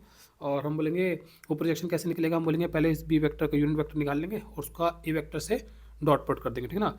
बी वेक्टर का unit vector, so B cap is equal to 1 अपन में बी वेक्टर का मैग्नीट्यूड बी वेक्टर, ठीक है ना, दैट इज इक्वल टू कितना आएगा 1 अपन में बी वेक्टर का मैग्नीट्यूड आएगा अंडर रूट के अंदर 49 प्लस 1 प्लस में 64 विच इज इक्वल टू 114, इतना आएगा 114, ठीक है ना, 114 आ रहा है। और यहाँ पे लिख देंगे under root 114 into B vector दे रखा आपको क्या है ये 7 I cap minus J cap और प्लस 8 के कैप, ठीक है। अब इसको लिख देंगे कि 7 बटे में अंडर रूट 114 आई कैप माइनस 1 बटे में 114 जे कैप और प्लस का 8 बटे में अंडर रूट 114 के कैप। अब आपको समझ में आ रहा हो, ठीक है ना। और उसके बाद हम क्या करेंगे कि ए वेक्टर को डॉट पॉट कर देंगे बी कैप से, ए वेक्टर दे रखा था आई कैप प्लस 3 जे कैप और प्लस में 7 के कैप, ठीक है ना। इसका डॉट पॉट करना है इससे, जो कि 7 बटे में रूट 114 आई कैप प्लस 1 अपन में माइनस का 1 अपन में 114 जे कैप और प्लस में 8 बटे में रूट 114 के कैप, ठीक है। डॉट पॉट करेंगे A1 B1 A2 B2 A3 B3, तो 7 बटे में अंडर रूट 114 आ गया प्लस A2 B2 तो 3 बटे में अंडर रूट 114 आ गया, जो कि माइनस का आएगा, ठीक है ना। प्लस का मतलब इसका से माइनस लिख दो, ठीक है, प्लस में और 7 8 56 बटे में अंडर रूट 114 ये आएगा, ठीक है। ये पूरा बन जाएगा आपका 7 माइनस 3 प्लस 56 60 बटे में अंडर रूट 114, ये जो आएगा बोलेंगे ये मेरा आंसर है। इसको पूरा सॉल्व कर लेंगे और सॉल्व करने के बाद एक वैल्यू आएगी, उतना बड़ा प्रोजेक्शन आएगा बी ए वेक्टर का बी वेक्टर पे। अब आपको समझ में आ रहा हो, ठीक है ना। क्वेश्चन नंबर 5 मैं ड्रॉ कर रहा हूँ अंडरस्टैंडिंग के लिए कि हम जब क्वेश्चन कर रहे हैं तो समझे कि क्वेश्चन डिमांड क्या कर रहा है, ठीक है ना। पर हमेशा मैं कह रहा हूँ कि drawing banana is not the part of the solution, आपको ये करना होता है, बस करना आपको लिख के, ठीक है ना। ड्राइंग बस अंडरस्टैंडिंग के लिए बना रहा हूँ मैं, आपको लगे हेल्प हो रही है ड्राइंग से, जनरली तो हेल्प होता है ड्राइंग से, ठीक है ना। आपको लगे ड्राइंग से हेल्प हो रहा है तो ड्राइंग बना के थोड़ा क्वेश्चन को सॉल्व करना, पहले ड्राइंग बना लेना कि अच्छा समझ लेना चाहिए कह रहा है, ठीक है ना, और फिर क्वेश्चन को सॉल्व कर सकते हो। अगर आप डायरेक्ट कर सकते हो डायरेक्ट करो, कोई दिक्कत नहीं है, ठीक है ना। क्वेश्चन नंबर 5 है show that each of the given 3 vector is a unit vector. इन तीनों वेक्टर को यूनिट वेक्टर साबित करना है, तो वो तो बहुत ही आसान है। ये जो वेक्टर दे रखा है 1/7 ब्रैकेट में 2 आई कैप प्लस में 3 जे कैप प्लस में 6 के कैप, इसको यूनिट वेक्टर कैसे साबित करना बोलेंगे? पहले तो भाई ये बन जाएगा 2/7 आई कैप प्लस 3/7 जे कैप, ठीक है ना, प्लस में 6/7 के कैप, ये बन जाएगा। और मैं इस वेक्टर का अगर मैं मैग्नीट्यूड निकाल दूँ 2/7 का स्क्वायर, ठीक है ना, 3/7 का स्क्वायर प्लस 6/7 का स्क्वायर, जो कितना आ जाएगा रूट के अंदर। इस वेक्टर को जैसे जैसे ये वेक्टर बोल देना, ठीक है ना, और फिर कह देना मैं ये वेक्टर का मैग्नीट्यूड निकाल रहा हूँ यहाँ पे, ऐसे कर देंगे, ठीक है। तो आ जाएगा 4/49 प्लस में 9/49 प्लस में 36/49, ठीक है ना। और कितना हो जाएगा 36 और 9, 36 और 4 40, 49, तो आंसर आ गया 49/49 under root which is under root 1 which is equal to 1। तो हम बोलेंगे कि भाई मैंने इस वेक्टर को वेक्टर ए बोला, इसका मैंने मैग्नीट्यूड निकाला, तो इसका मैग्नीट्यूड 1 का आ रहा है, तो ये यूनिट वेक्टर है। यूनिट वेक्टर मतलब जिसका लेंथ 1 का हो, समझ गए ना। ऐसे इन दोनों को भी कर लोगे तो ये यूनिट वेक्टर साबित हो जाएंगे। उसको बी और उसको सी बोल देना, जो दो और वेक्टर दे रखे हैं, ठीक है। आगे कह रहा है also show that they are mutually perpendicular to each other, कह रहा है ये साबित करो ये तीनों एक दूसरे से परपेंडिकुलर है। तो ये जो तीन वेक्टर है, एक को मैं ए वेक्टर कह रहा हूँ, ठीक है ना, 1/7, एक काम करो ऐसे लिखो, अब इसको ऐसे लिखो, प्लस 1/7 अंडर मल्टीप्लाई भी कर सकता हूँ, पर इसको भी ऐसे लिख दो 3 जे कैप प्लस में 6 के कैप, ठीक है ना। दूसरा वेक्टर जो बी वेक्टर दे रहा है 1/7 3 आई कैप माइनस 6 जे कैप प्लस 2 के कैप, और तीसरा वेक्टर जिसको हम सी वेक्टर बोल देंगे 7 6 आई कैप प्लस 2 जे कैप और माइनस 3 के कैप। तो कह रहे हैं तीनों के तीनों वेक्टर एक दूसरे से म्यूचुअली परपेंडिकुलर। म्यूचुअली परपेंडिकुलर समझ गए कि 3D में अगर आप इन तीनों वेक्टर्स को बनाओगे तो जैसे ये वेक्टर जा रहा है तो जो दूसरा वेक्टर है वो उससे 90 डिग्री पे, समझ गए। और वो जो तीसरा वेक्टर जा रहा है, जैसे वो तीसरा वेक्टर है वो भी इनसे 90 डिग्री पे है, 90 डिग्री पे इससे भी और इससे भी। जैसे एक्स वाई और जेड होते हैं, जैसे एक्स वाई और जेड होते हैं, ये तीनों एक दूसरे से 90 डिग्री पे होते हैं ना, ऐसे वो तीन वेक्टर जो ये बना रहा है, कह रहे हैं तीनों के तीनों आपस में एक दूसरे से 90 डिग्री पे होंगे। ये आपको साबित करना है, ठीक है ना। क्वेश्चन को सॉल्व कैसे करना है, कैसे बताएंगे कि ए वेक्टर बी वेक्टर और सी वेक्टर एक दूसरे के परपेंडिकुलर वेक्टर है।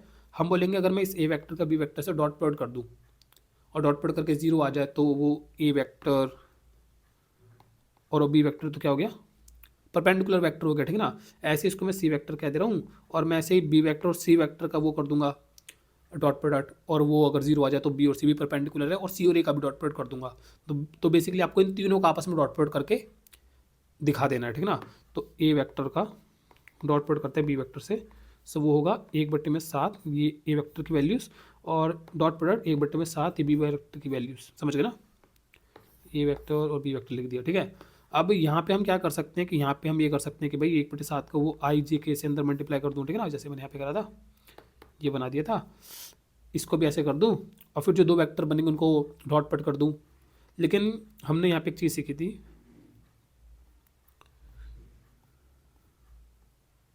ये कि कोई लैम्डा अगर किसी वेक्टर से मल्टीप्लाई हो रहा है और उससे फिर आप कोई भी वेक्टर को डॉट प्रोडक्ट करने वाले हो, तो वो बोल रहा था आप ये भी कर सकते हो, दोनों का पहले डॉट प्रोडक्ट कर दो, लैम्डा को बाद में कर देना। इस नॉलेज का हम इस्तेमाल करेंगे, और ये जो लैम्डा वेक्टर से मल्टीप्लाई हो रहे हैं ना, इन लैम्डा को अलग कर देंगे, उनका डॉट प्रोडक्ट कर देंगे, समझ गए। जो हम कह रहे थे कि उस लैम्डा को आप अलग रख के पहले डॉट प्रोडक्ट कर दो, डॉट प्रोडक्ट के आंसर से लैम्डा मल्टीप्लाई कर दो, तो हम इन लैम्डा को अलग कर देंगे और वेक्टर्स का वो डॉट प्रोडक्ट कर देंगे, ठीक ना, इसका और इसका डॉट प्रोडक्ट कर देंगे, और वो जो 1/7 उसको अलग रख लेंगे। समझे वो प्रॉपर्टीज़ क्यों सिखा रखी थी, वो इसलिए सिखा रखी थी आप ऐसे प्रॉपर्टी को इस्तेमाल कर सकते हो, क्वेश्चन को थोड़ा आसान कर सकते हो। मैं 1/7 को 3 से मल्टीप्लाई कर दूँ वो थोड़ा अजीब लगेगा मल्टीप्लाई करने में, ठीक है ना। मैं 1/7 को अलग रख दूँ और वो नॉर्मल से जो नंबर है उनका डॉट प्रोडक्ट कर दूँ, वो ज़्यादा आसान पड़ेगा। तो प्रॉपर्टी का इस्तेमाल करके मैं अपने क्वेश्चन को थोड़ा आसान कर सकता हूँ, ठीक है। डॉट प्रोडक्ट कितना आ जाएगा इन दोनों का, सीधा मतलब लिख देना वैसे तो पहले कि मैं इन दोनों का हम डॉट प्रोडक्ट कर रहे हैं, और ये हो जाएगा 1/49, और उन दोनों का डॉट प्रोडक्ट कितना आ जाएगा, वो जाएगा 2 × 3 18 माइनस का, और प्लस 6 दूनी 12 प्लस का आएगा, ठीक है ना। और हमने कितना आ गया, मतलब वो आ गया 1/49 इंटू में 0 आ गया, तो मुझे ऑल इक्वल टू 0। और जब 0 हो गया तो हम बोलेंगे A vector B vector dot product 0 है, so A vector is perpendicular to B vector है। अब आपको समझ में आ रहा हो, ठीक है ना। उसके बाद आपको यही हरकत करनी है बी और सी के लिए, उसका भी जीरो आएगा, परपेंडिकुलर हो जाएंगे, और यही सी और ए के लिए कर देना, सी और ए का भी जीरो आ जाएगा, वो भी परपेंडिकुलर हो जाएंगे, तो they all are perpendicular to each other साबित हो जाएगा, ठीक है ना। क्वेश्चन नंबर 6 है फाइंड ए वेक्टर का मैग्नीट्यूड एंड बी वेक्टर का मैग्नीट्यूड। आपको एक वैल्यू बता रखी है, कह रहा है A vector plus B vector का dot product A vector minus B vector से करने पे आ रहा है 8, और आपको दे रखा है, कह रहा है and A vector is equals to 8 B vector, ये भी बता रखा है, ठीक है ना। मतलब ए वेक्टर का जो मैग्नीट्यूड है वो बी वेक्टर के मैग्नीट्यूड का 8 गुना है, ये बता रखा है। आपको ए वेक्टर बी वेक्टर का मैग्नीट्यूड बताना है, करना कैसे है, बच्चे देखते समझ जाते हैं, ऐसे करना है, इसको इससे करना है, ठीक है। तो हो जाएगा A vector dot A vector plus A vector dot B vector, ये माइनस आएगा, ठीक है, ये प्लस आएगा A vector dot B vector और माइनस का B vector dot B vector straight दे रखा है, ये हो जाएगा ए वेक्टर के मैग्नीट्यूड का स्क्वायर, और ये क्या हो जाएंगे, कैंसिल आउट हो जाएंगे एक दूसरे, ठीक है ना, सेम ही कट जाएंगे, और फिर हम बोलेंगे आ जाएगा माइनस में बी वेक्टर के मैग्नीट्यूड का स्क्वायर, ठीक है ना, ऑल इक्वल टू 8, और ए वेक्टर आपको दे रखा था 8 और बी वेक्टर, तो उसकी जगह पर लिख सकता हूँ 8 बी वेक्टर, समझने, ए वेक्टर का मैग्नीट्यूड 8 गुना था बी वेक्टर मैग्नीट्यूड के, तो ए वेक्टर की जगह पे उसको रिप्लेस कर दूंगा और उसका स्क्वायर कह दूंगा, ठीक है ना, माइनस में बी वेक्टर मैग्नीट्यूड का स्क्वायर ऑल इक्वल टू 8, ये हो जाएगा 64, समझ गए ना। ए का स्क्वायर था, ए की जगह पे मैं डालूंगा तो इसका स्क्वायर हो जाएगा, तो उस 8 पे आएगा स्क्वायर और बी पे भी आएगा बी वेक्टर के मैग्नीट्यूड का स्क्वायर, ठीक है ना। बी वेक्टर का मैग्नीट्यूड एक नंबर है, ये 8 से एक नंबर मल्टीप्लाई हो रहा है, इस नंबर का भी स्क्वायर, इस नंबर का भी स्क्वायर है, ठीक है ना, माइनस में बी वेक्टर के मैग्नीट्यूड का स्क्वायर ऑल इक्वल टू 8, ये हो जाएगा 63 बी वेक्टर मैग्नीट्यूड का स्क्वायर, ये बिल्कुल ऐसे हो गया जैसे ये एक्स स्क्वायर है, ठीक है ना, तो 64 x square minus x square, तो 63 x square all equal to 8, 8 बटे में 63, क्या बकवास आंसर आ रहा है ये, बी वेक्टर का मैग्नीट्यूड का आंसर आ जाएगा उसका रूट, तो ये तो हो जाएगा 2√2, ठीक है ना, ऊपर का रूट और नीचे का 63 का रूट क्या बनेगा, 7 नीम 63, तो 3√7, ये कैसे खतरनाक आंसर आ रहा है, रुको चेक करने दो।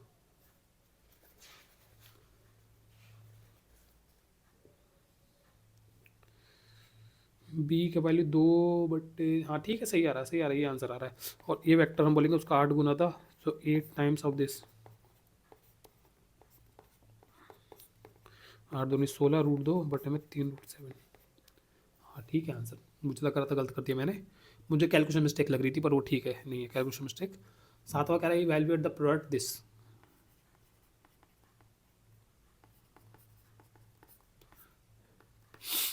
To A vector 7 B vector, कैसे करना है वैसे ही मल्टीप्लाई करके, तो 3 को पहले 3 ए वेक्टर 2 ए वेक्टर से मल्टीप्लाई जाएगा, ये इससे मल्टीप्लाई हो जाएगा, ठीक है ना, तो 3 दूनी तो 6 हो जाएगा, और ए वेक्टर से हो जाएगा, सो 6 ए वेक्टर के मैग्नीट्यूड का स्क्वायर हो जाएगा, समझ गए ना, माइनस में फिर ये इससे हो जाएगा, नहीं प्लस ही आएगा, 7 या 21 ए वेक्टर का मैग्नीट्यूड और बी वेक्टर का मैग्नीट्यूड, और क्या आ जाएगा, फिर आ जाएगा माइनस का 10 A vector magnitude B vector magnitude, और आ जाएगा माइनस का 7×35 बी वेक्टर के मैग्नीट्यूड का स्क्वायर, ठीक है ना, तो कुछ भी नहीं बता रखा, ऐसे रहना है, फिर आंसर को ऐसे छोड़ना है, ठीक है ना, जब कुछ नहीं बता रखा तो प्लस का 11 ए वेक्टर डॉट बी वेक्टर और माइनस का 35 बी वेक्टर के मैग्नीट्यूड का स्क्वायर,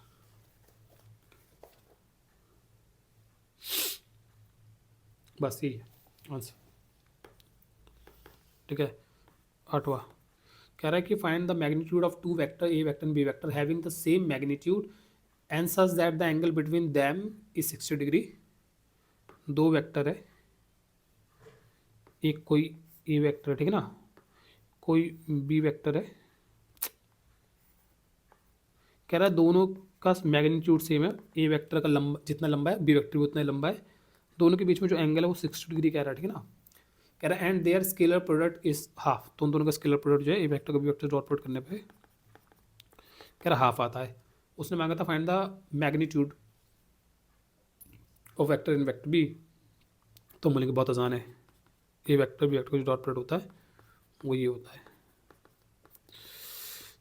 क्या कर रहा हूँ, ये होता है, ठीक है ना, cos थीटा, और हम बोलेंगे कि ए वेक्टर बी वेक्टर का मैग्नीट्यूड मुझे नहीं पता, ये भी नहीं पता, ये भी नहीं पता, इसको यहीं छोड़ दूंगा, ठीक है ना।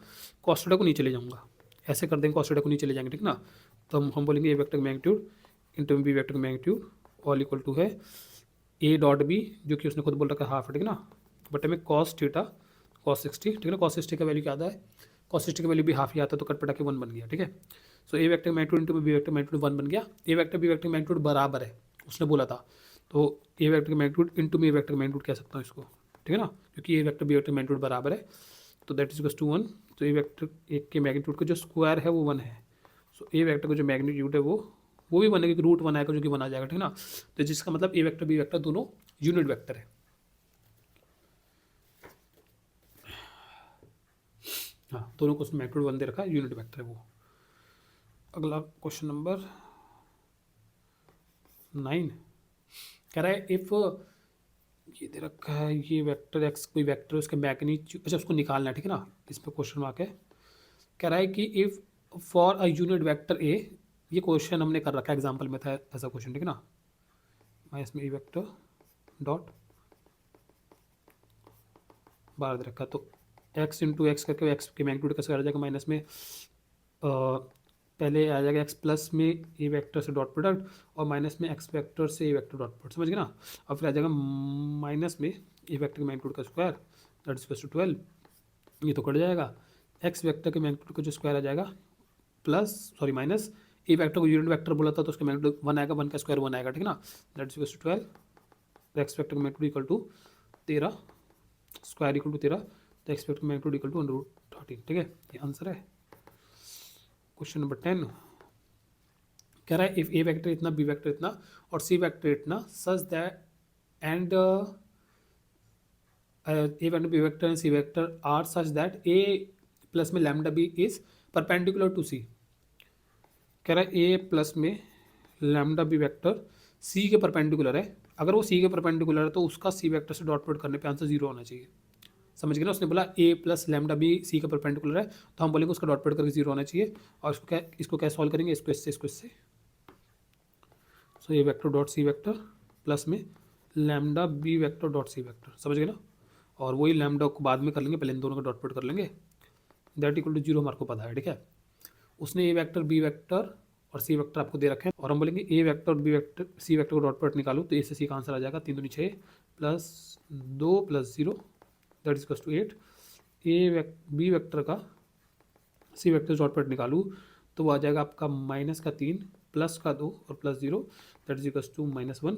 और हम बोलेंगे ऊपर वाली जो ये है रिजल्ट जो इक्वेशन है इसमें इसको डाल दूंगा, ठीक है ना। तो यहाँ मेरा जाएगा A vector C vector plus 8 plus में lambda -1 all equal to 0, so minus lambda all equal to -8 lambda equal to 8, यही मांगा था ना,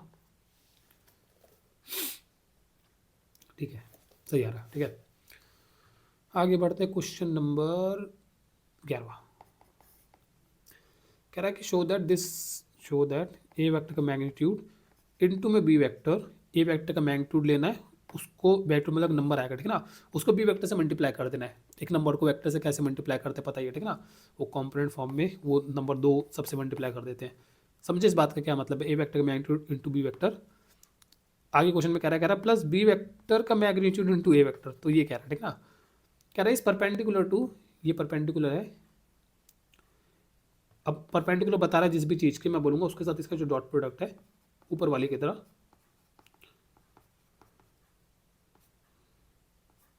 इसके साथ कह रहा है ये परपेंडिकुलर, तो मुझे पता है इन दोनों का डॉट प्रोडक्ट 0 आएगा, ठीक ना। और फिर वैसे सॉल्व कर लेंगे, तो ये आ जाएगा ए वेक्टर का मैग्नीट्यूड, अब इसमें क्या होगा A vector magnitude A vector magnitude A vector magnitude का स्क्वायर और बी वेक्टर से डॉट प्रोडक्ट होगा तो उसका भी मैग्नीट्यूड का स्क्वायर आएगा। ये तो नंबर है नॉर्मल, तो सेम नंबर सेम से होगा तो उसका स्क्वायर आ जाएगा, और बी वेक्टर से डॉट प्रोडक्ट होगा, वेक्टर का डॉट प्रोडक्ट होगा, समझ गए ना। एक नंबर है, एक वेक्टर है, एक नंबर है, एक वेक्टर है, नंबर से मल्टीप्लाई होकर उसका स्क्वायर आ जाएगा, ठीक है ना। और वेक्टर का वेक्टर से हो जाएगा डॉट प्रोडक्ट, लेकिन वो जो डॉट प्रोडक्ट होगा बी वेक्टर से वो भी क्या आएगा, बी वेक्टर के मैग्नीट्यूड का स्क्वायर, समझ गए ना। फिर हम बोलेंगे नेक्स्ट आएगा ये इससे होगा, तो माइनस का A vector B vector magnitude B vector magnitude, ये तो नंबर हो जाएंगे मल्टीप्लाई, और ए वेक्टर बी वेक्टर का डॉट प्रोडक्ट हो जाएगा, समझ में आ रहा हो, ठीक है ना। प्लस में आएगा ए वेक्टर बी वेक्टर, ये नंबर्स होंगे मल्टीप्लाई हो जाएंगे और A vector dot B vector हो जाएगा। समझ गए ना, जैसे फर्स्ट वाला था वैसे ये लास्ट वाला बनेगा। ये जो फर्स्ट वाला आया था इसको इससे करने पे, इसको इससे करने पे लास्ट वाले का आंसर ये आएगा, ठीक है ना। तो ये तो सेम कट जाएगा, ठीक है। यहाँ बच गया ए वेक्टर के मैग्नीट्यूड का बी वेक्टर के मैग्नीट्यूड का स्क्वायर माइनस में, अरे इक्वल टू 0।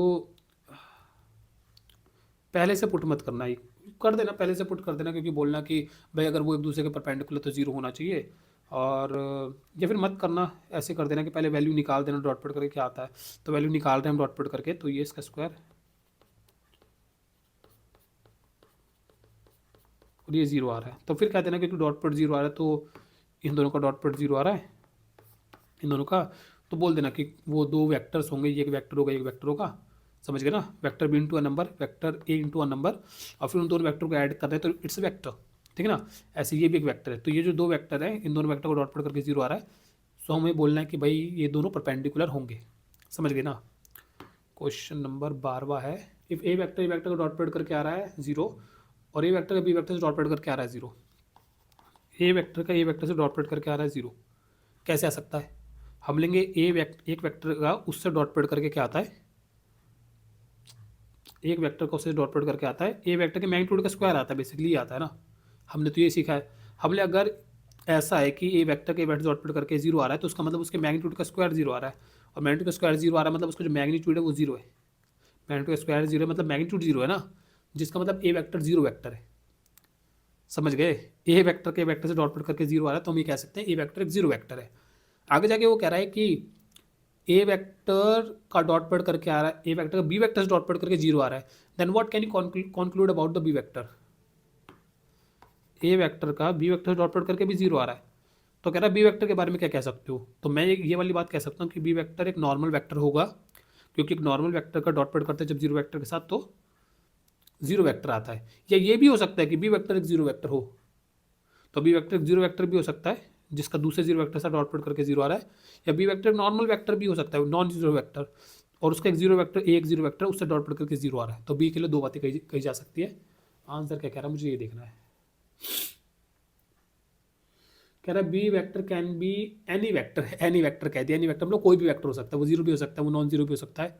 नॉन 0 में सारे वेक्टर आ गए ना, कुछ भी वेक्टर हो सकता है बी वेक्टर।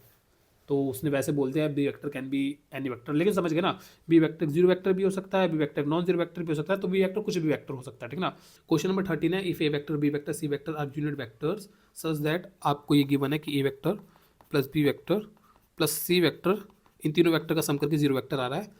आपको एक वैल्यू निकाल के दिखाना है, A dot B dot A C dot A, उसका प्लस का आंसर क्या आएगा। इस क्वेश्चन को कैसे करना है, आपको बोलना है A vector plus B vector plus C vector, इसके मैग्नीट्यूड का जो स्क्वायर आएगा वो बराबर होगा A vector plus B vector plus C vector का dot product A vector plus B vector plus C vector. I hope आपको याद आ रहा होगा, ऐसे हमने क्वेश्चन करे हैं, ठीक है ना। ये एक वेक्टर है, ठीक है ना, इस वेक्टर का इससे डॉट प्रोडक्ट करते हैं तो उसके मैग्नीट्यूड का स्क्वायर आता है। तो इससे आपको इस क्वेश्चन को करना है और आपको बोलना है कि भाई A vector plus B vector plus C vector, मेरे को पहले की बने कि वो 0 वेक्टर है, तो इसका मैग्नीट्यूड के बारे में बात करना मतलब 0 वेक्टर के मैग्नीट्यूड के बारे में बात करना, जो तो 0 होता है, समझ गए ना।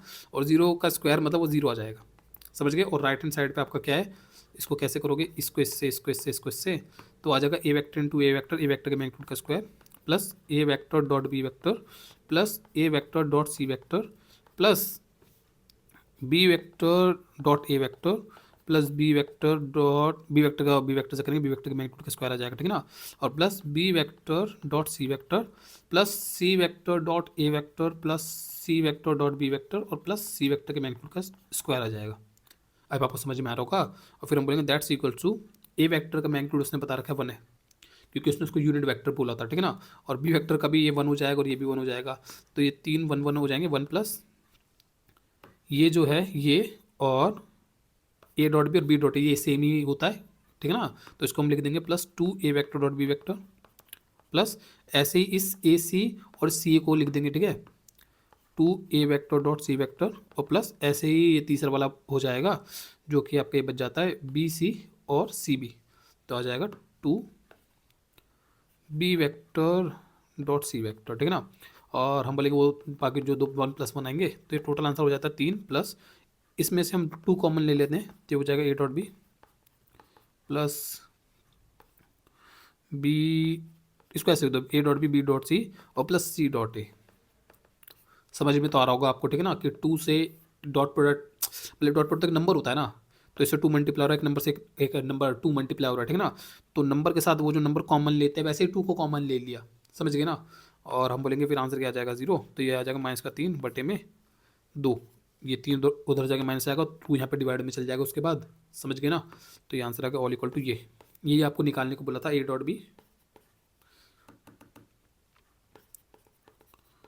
Plus P dot C plus C dot A. इसका आंसर -3/2 आ जाएगा, समझ गए ना। कह रहा है कि if either A vector is 0 vector और B vector is 0 vector then A dot B is 0 but the converse need not to be true. कह रहा है अगर ए वेक्टर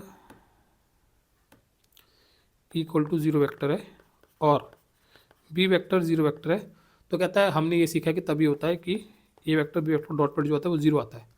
तो वो कह रहा है, हम बोलेंगे हाँ सही कह रहा है, पर कह रहा है the converse is not true. Converse मतलब कि अगर ऐसा है, इसको बोलेंगे इफ ऐसा है देन ऐसा होता है। हम ऐसे बोलेंगे if A vector B vector में से कोई 0 वेक्टर है देन ऐसा होता है। इसे कन्वर्स जो बनेगा,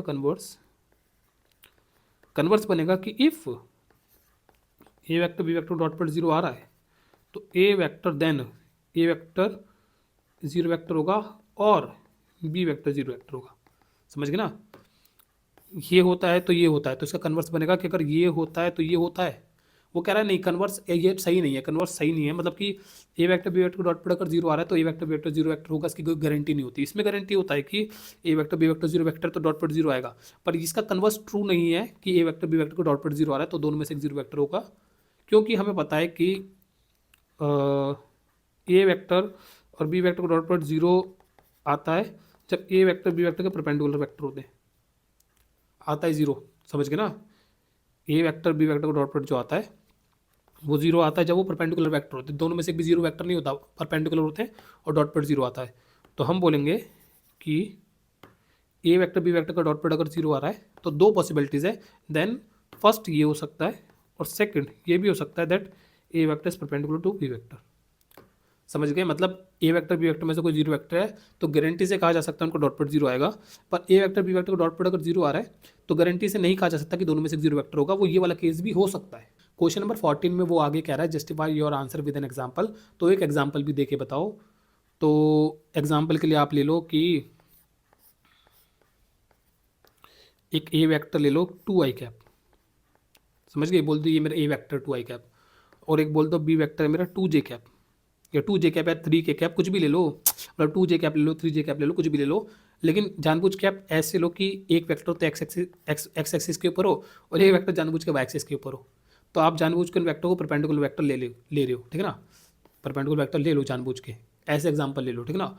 और बोल दो कि भाई देखो यहाँ पे जो ए वेक्टर है is not equal to 0 vector, example दे दिया, ठीक है ना, और B vector is also not equal to 0 vector, ठीक है ना, but A vector B vector को डॉट प्रोडक्ट 0 वेक्टर मतलब 0 आ रहा है, ये दिखा देना। ए वेक्टर बी वेक्टर को डॉट प्रोडक्ट क्या लिख रहा हूँ मैं, ये दिखा देना कि ए वेक्टर बी वेक्टर जो डॉट प्रोडक्ट आ रहा है वो कितना आएगा। हम बोलेंगे वो आएगा क्या बोलते हैं आई से होगा, तो इसमें तो 2i है, उसमें तो आई है ही नहीं, तो 0i बोलेंगे उसको, ठीक है ना। इसको लिखूँगा प्लस 0j कैप और 0k कैप, इसको लिखूँगा 0i cap plus 3k cap plus में 0k कैप, ऐसे लिखूँगा, ठीक है ना। तो आई से करेंगे तो 0, जे को जे से करेंगे तो वो भी 0 हो जाएगा और के को के से करेंगे तो भी 0 हो जाएगा। तो आपको बोल देना देखो आंसर 0 आ रहा है, both A vector and B vector are not 0 vector but their dot product is 0। तो ऐसे दिखा सकते हो अगर एग्जाम्पल देना है तो, ठीक है ना। आगे बढ़ते हैं। क्वेश्चन नंबर 15 में कह रहा है if the vector A B C of a triangle A B C if the vertices of vertices ABC of a triangle ABC are this one respectively then find angle ABC। Draw करना पड़ेगा। उसने बोला है कि ए B सी, ए को बोला 1 2 3, तो 1 1 2, ठीक है ना, 3 होगा यहाँ पे कहीं पॉइंट, ठीक है ना, इसको ये पॉइंट कह रहे हैं 1 2 3, ठीक है। बी पॉइंट कह रहा है -1 0 एंड 0, -1 पीछे की तरफ और 0 एंड 0, तो बाकी सब 0 है, तो ये यहीं हो गया पॉइंट, जो कि मेरा बी पॉइंट। और सी पॉइंट कह रहा है कहाँ है, और 0 1 एंड 2, तो इसमें तो 0 है, इसमें 1 है, इसमें 2 है, आ रहा है यहाँ पे कोई पॉइंट सी, 0 1 एंड 2, ठीक है। कह रहा है कि आपको बताना है ए बी सी एंगल कितना आएगा, ये एंगल आपसे डिमांड कर रहा है, ठीक है ना। अब आपको समझ में आ रहा हो, ठीक है ना। ये जो एंगल हमको निकालना है, ये हम कह सकते हैं कि ये दो वेक्टर बी ए वेक्टर और बी सी वेक्टर के बीच का एंगल है, इसको हम ऐसे कह सकते हैं, ठीक है ना। और क्योंकि इनके बीच का एंगल है तो दो वेक्टर के बीच का एंगल कैसे निकालते हैं वो आप कर सकते हो। तो पहले तो आपको ये बी ए वेक्टर को बताना पड़ेगा क्या है ये वेक्टर। तो वेक्टर ज्वाइनिंग टू वेक्टर, वो ध्यान है टॉपिक। तो हेड वाले पॉइंट्स में से टेल वाले पॉइंट घटा के ये वाला वेक्टर आ जाता है, तो इसको हम बोलेंगे कि जो मैं बी ए वेक्टर कह रहा हूँ ये आ जाएगा आपका, ए वाले में से बी वाले घटाने तो 1 - 1, 1 - 1 चूँकि +1 आई कैप हो जाएगा, ठीक है ना। और 2 - 0 2 जे कैप हो गया वो तो, ठीक है ना। एंड 3 - 0 वो तो 3 के कैप हो गया। तो बेसिकली आ गया 2 आई कैप प्लस 2 जे कैप प्लस 3 के कैप। अब आपको समझ में आ रहा होगा क्या है क्वेश्चन, ठीक है ना। और उसके बाद वो क्या क्या करना है हमारे को, बी सी वैक्टर जो कि सी में से बी घटा क्या जाएगा, ठीक है ना। तो 0 - 1 विच इज़ 1 आई कैप, ठीक है ना। और 1 - 0 विच इज़ जे कैप, ठीक है ना। और 2 - वो तो 2 के कैप। तो ये दो वेक्टर आ गए, बी सी वैक्टर ये वाला वेक्टर, ठीक है ना। वो बी ए वैक्टर और बी सी वैक्टर दो वेक्टर आ गए। इन दोनों वेक्टर के बीच का एंगल निकालना है, तो इन दोनों वेक्टर कर दो डॉट प्रोडक्ट और मैग्नीट्यूड से डिवाइड कर दो तो कॉस थीटा आ जाता है। तो डॉट प्रोडक्ट कर देंगे इन दोनों का, बी ए वैक्टर ऐसे लिख दो, इसका मैं डॉट प्रोडक्ट कर रहा हूँ बी सी वैक्टर के साथ। तो आंसर क्या जाएगा, आई से मल्टीप्लाई 2 × 1 2 प्लस 2 × 1 2 प्लस 3 × 2 6, तो आंसर आ गया 4 और ये 10 आ गया, ठीक है ना। बी ए वैक्टर का आप मैग्नीट्यूड बता दो कितना आएगा, वो आएगा आपका 4 + 4 + 9 9 4 13 13 4 17, ठीक है ना। और बी सी वैक्टर का मैग्नीट्यूड बता दो कितना आएगा, 1 + 1 + 4 विच इज इक्वल टू √6। और हम बोलेंगे वही कॉस थीटा ये होता है,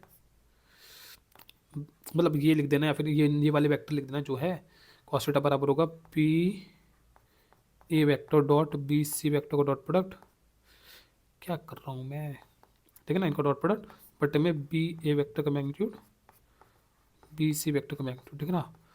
इसका डॉट प्रोडक्ट कितना आ रहा है 10 बटे में √17 √6, तो थीटा इक्वल टू हो गया कॉस इनवर्स, इसको सिंप्लीफाई कर सकते हैं, वैसे पता नहीं करा होगा कि नहीं करा होगा, चेक कर लूँ। नहीं उसने वैसे छोड़ रखा है, बस रूट्स को मल्टीप्लाई कर दिया है। तो कॉस इनवर्स 10 बटे में 17 × 6 करके कितना 102 आएगा, 6 7 42 के 2 हासिल लगी 1 6 6 7 8 9 10, हाँ ठीक है 102 आ रहा है, √102। तो √17 √6 को मल्टीप्लाई करके ये आंसर दे दिया। अच्छा था क्वेश्चन, आई होप आपको समझ में आ गया होगा, ठीक है ना। क्वेश्चन नंबर 16 है, show that the point this one are collinear. 3 point बता रखे और उसको कोलिनियर डिमांड कर रहा है, ठीक है ना। तो 3D स्पेस के अंदर वो 3 पॉइंट बता रहा है, वो तो मैं नहीं ड्रॉ कर रहा, वो तो काफ़ी कॉम्प्लिकेटेड पॉइंट है, लेकिन हम बोलेंगे होंगे कोई ए पॉइंट बी पॉइंट और सी पॉइंट, ठीक है ना, ऐसे बोल देंगे। और उसने उन तीनों पॉइंट के कोऑर्डिनेट बता रखे हैं, ठीक है ना। और हम बोलेंगे कि ये वेक्टर और ये वेक्टर और ये वेक्टर से हम इन तीनों पॉइंट को दिखा सकते हैं, ठीक है ना।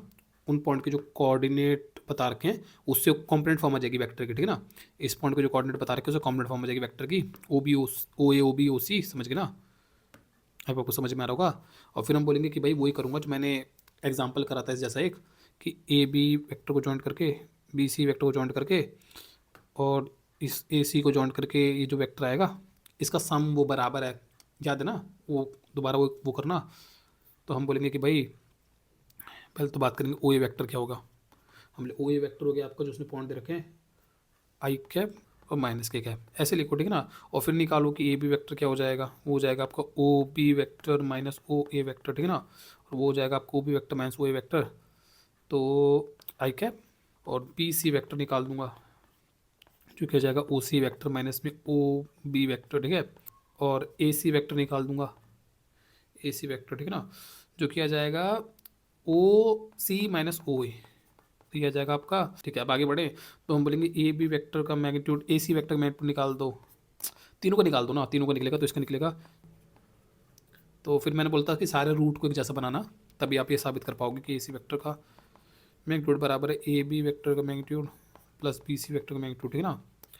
तो यहीं पे कर सकते हैं कि 132 को कैसे लिख सकते हैं, सबको 33 में बनाना है, ठीक है। तो 132 को 33 से डिवाइड कर दो,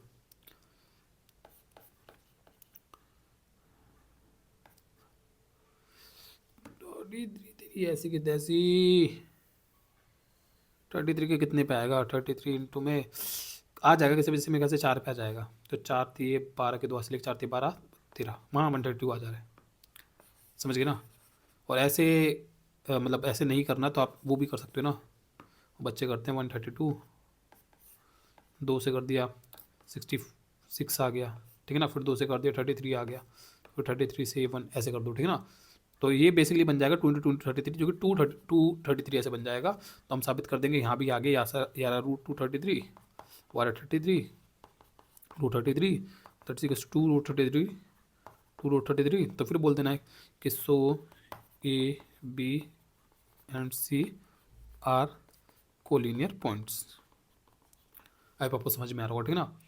क्वेश्चन नंबर 17 कह रहा है show that the vector this one form the vertices of A right angle triangle. तो 3 उसने वेक्टर बता रखे हैं, तो हम बोलेंगे होगा कोई ए वेक्टर, ठीक है ना, होगा कोई बी वेक्टर, ठीक है ना, और होगा कोई सी वेक्टर, ए बी सी ले लो, ठीक है ना। तो ये उसने वेक्टर को नाम नहीं दे रखा, पर हम दे देंगे, हम बोल देंगे ओ ए वेक्टर है, ये ओ बी वेक्टर है और ये ओ सी वेक्टर है, ऐसे कह देंगे, ठीक है ना। कह रहा है कि ये तीनों के तीनों एक राइट एंगल ट्रायंगल के वर्टिसेस है, मतलब जब आप इन तीनों को ज्वाइंट करोगे ऐसे करके तो एक राइट एंगल ट्रायंगल बनेगा। मैंने बना दिया है, भी पता नहीं यहाँ होगा कहाँ होगा, पर उसका एक राइट एंगल होगा, मतलब वो ट्रायंगल एक राइट एंगल ट्रायंगल होगा। अब आपको समझ में आ रहा होगा, ठीक है ना। तो हम बोलेंगे करना कैसे, हम बोलेंगे करना बहुत आसान है, आप ए बी वैक्टर निकालो, ठीक है ना, आप बी सी वैक्टर निकाल दो, ठीक है ना, और आप ए सी वैक्टर निकाल दो, ठीक है ना, A B vector B C vector A C vector निकाल दो, और तीनों का मैग्नीट्यूड निकाल के, इसका मैग्नीट्यूड इसका मैग्नीट्यूड इसका मैग्नीट्यूड निकाल के चेक कर लो क्या वो स्क्वायर के बराबर आ रहा है। पाइथागोरस में फिर बैठा निकाले ट्राई कर लो ना, पहले ए बी वैक्टर निकालो। तो बोलेंगे ए बी वैक्टर कैसे आएगा, हम बोलेंगे ओ ए वैक्टर में से घटाना पड़ेगा, सॉरी ओ बी वैक्टर में से घटाना पड़ेगा ओ ए वेक्टर। मैंने बताया था ना कि जहाँ पे उस वेक्टर का हेड होता है, जहाँ पे टेल होती है, तो हेड वाले में से टेल वाला घटाना है, ठीक है। तो ओ बी में से ओ ए घटाना है, जो कि आप निकाल सकते हो। अरे यार कितना है, ओ बी से ओ ए घटा दूँ सीधा, तो इससे से घटाऊंगा तो माइनस का आई कैप, 3 में से वो हो जाएगा तो ये माइनस का 2 जे कैप हो जाएगा, और -5 माइनस के माइनस का 6 जे की कैप हो जाएगा, ठीक है ना। फिर हम बोलेंगे बी सी वैक्टर निकाल दो, यहाँ पे बी सी वैक्टर ये रहा, ठीक है ना। तो ओ सी में से ओ बी घटाना पड़ेगा। अगर हम ए बी बी सी और सी ए वैक्टर निकालेंगे तो ये आ जाएंगे, ठीक है। और फिर आपको क्या करना है, आपको इन तीनों का मैग्नीट्यूड निकाल देना है। तीनों वेक्टर का मैग्नीट्यूड निकालने के बाद हम ये दिखा देंगे कि भाई ये जो ए बी वैक्टर है, इसका जो मैग्नीट्यूड है उसका स्क्वायर का आंसर इन दोनों के मैग्नीट्यूड के स्क्वायर के आंसर के प्लस के बराबर आ रहा है, जो कि होता है राइट एंगल ट्रायंगल के अंदर एच स्क्वायर पी स्क्वायर और बी स्क्वायर के बराबर होता है। तो हम कह देंगे कि हाँ भाई ये एक राइट एंगल ट्रायंगल बना रहे, समझ गए ना। क्वेश्चन नंबर 18 है, if A vector is a non zero vector of magnitude ए, कोई ए वेक्टर है, ठीक है, जो एक नॉन जीरो वेक्टर है, नॉन जीरो मतलब उसका कुछ लेंथ है, ठीक है ना, और उसका लेंथ कितना है, और वो लेंथ ए का है, मतलब जैसे 5 का होता है, कोई वेक्टर 6 का होता है, लंबाई होती है ना, तो वो कह रहा है कुछ ए इसकी लेंथ है, ठीक है। आगे कह रहा है and lambda is a non zero scalar, और लैम्डा एक नंबर है, स्केलर है। नॉन जीरो मतलब जीरो नहीं है, वो कोई नंबर है, ठीक है ना, जीरो के अलावा कोई नंबर है, नॉन जीरो मतलब समझ लैम्डा एक नंबर है और जीरो के अलावा कोई नंबर है, नॉन जीरो है, ठीक है। कह रहा है then lambda A is a unit vector, तो कह रहा है लैम्डा ए, ये करने पे हमारे को यूनिट वेक्टर मिलेगा। इफ़ कब मिलेगा, हम बोलेंगे पता कब मिलेगा, जब ये जो लैम्डा है ना, ये उस वेक्टर के मैग्नीट्यूड का रेसिप्रोकल हो। हमने ये तो सीखा है कि ए वेक्टर को उसके मैग्नीट्यूड के रेसिप्रोकल से करते हैं तब जाके ये आता है, ठीक है ना। और उसने उसका जो क्या बोलते हैं ये जो मैग्नीट्यूड है उसने खुद बोला है इसका मैग्नीट्यूड ए का है, तो हम बोलेंगे कि मेरा जो लैम्डा है it has to be 1/a, तब जाके ऐसा होगा। वो ऑप्शन है, ऑप्शन नहीं नहीं नहीं, डी ऑप्शन है। डी ऑप्शन में वो ये कह रहा है कि ए इक्वल टू 1/a में ये लैम्डा ये ऐसे कह रहा है, ठीक है ना। और हम बोलेंगे कि भाई मुझे पता है कि हमारे दिमाग लगाया कि ए इक्वल टू 1/a में ये होना चाहिए, ठीक है ना। तो हम बोलेंगे, तो यहीं से आंसर निकलता है इक्वल इक्वल टू 1/a में लैम्डा। हाँ ठीक है, ठीक है, ये हो जाएगा।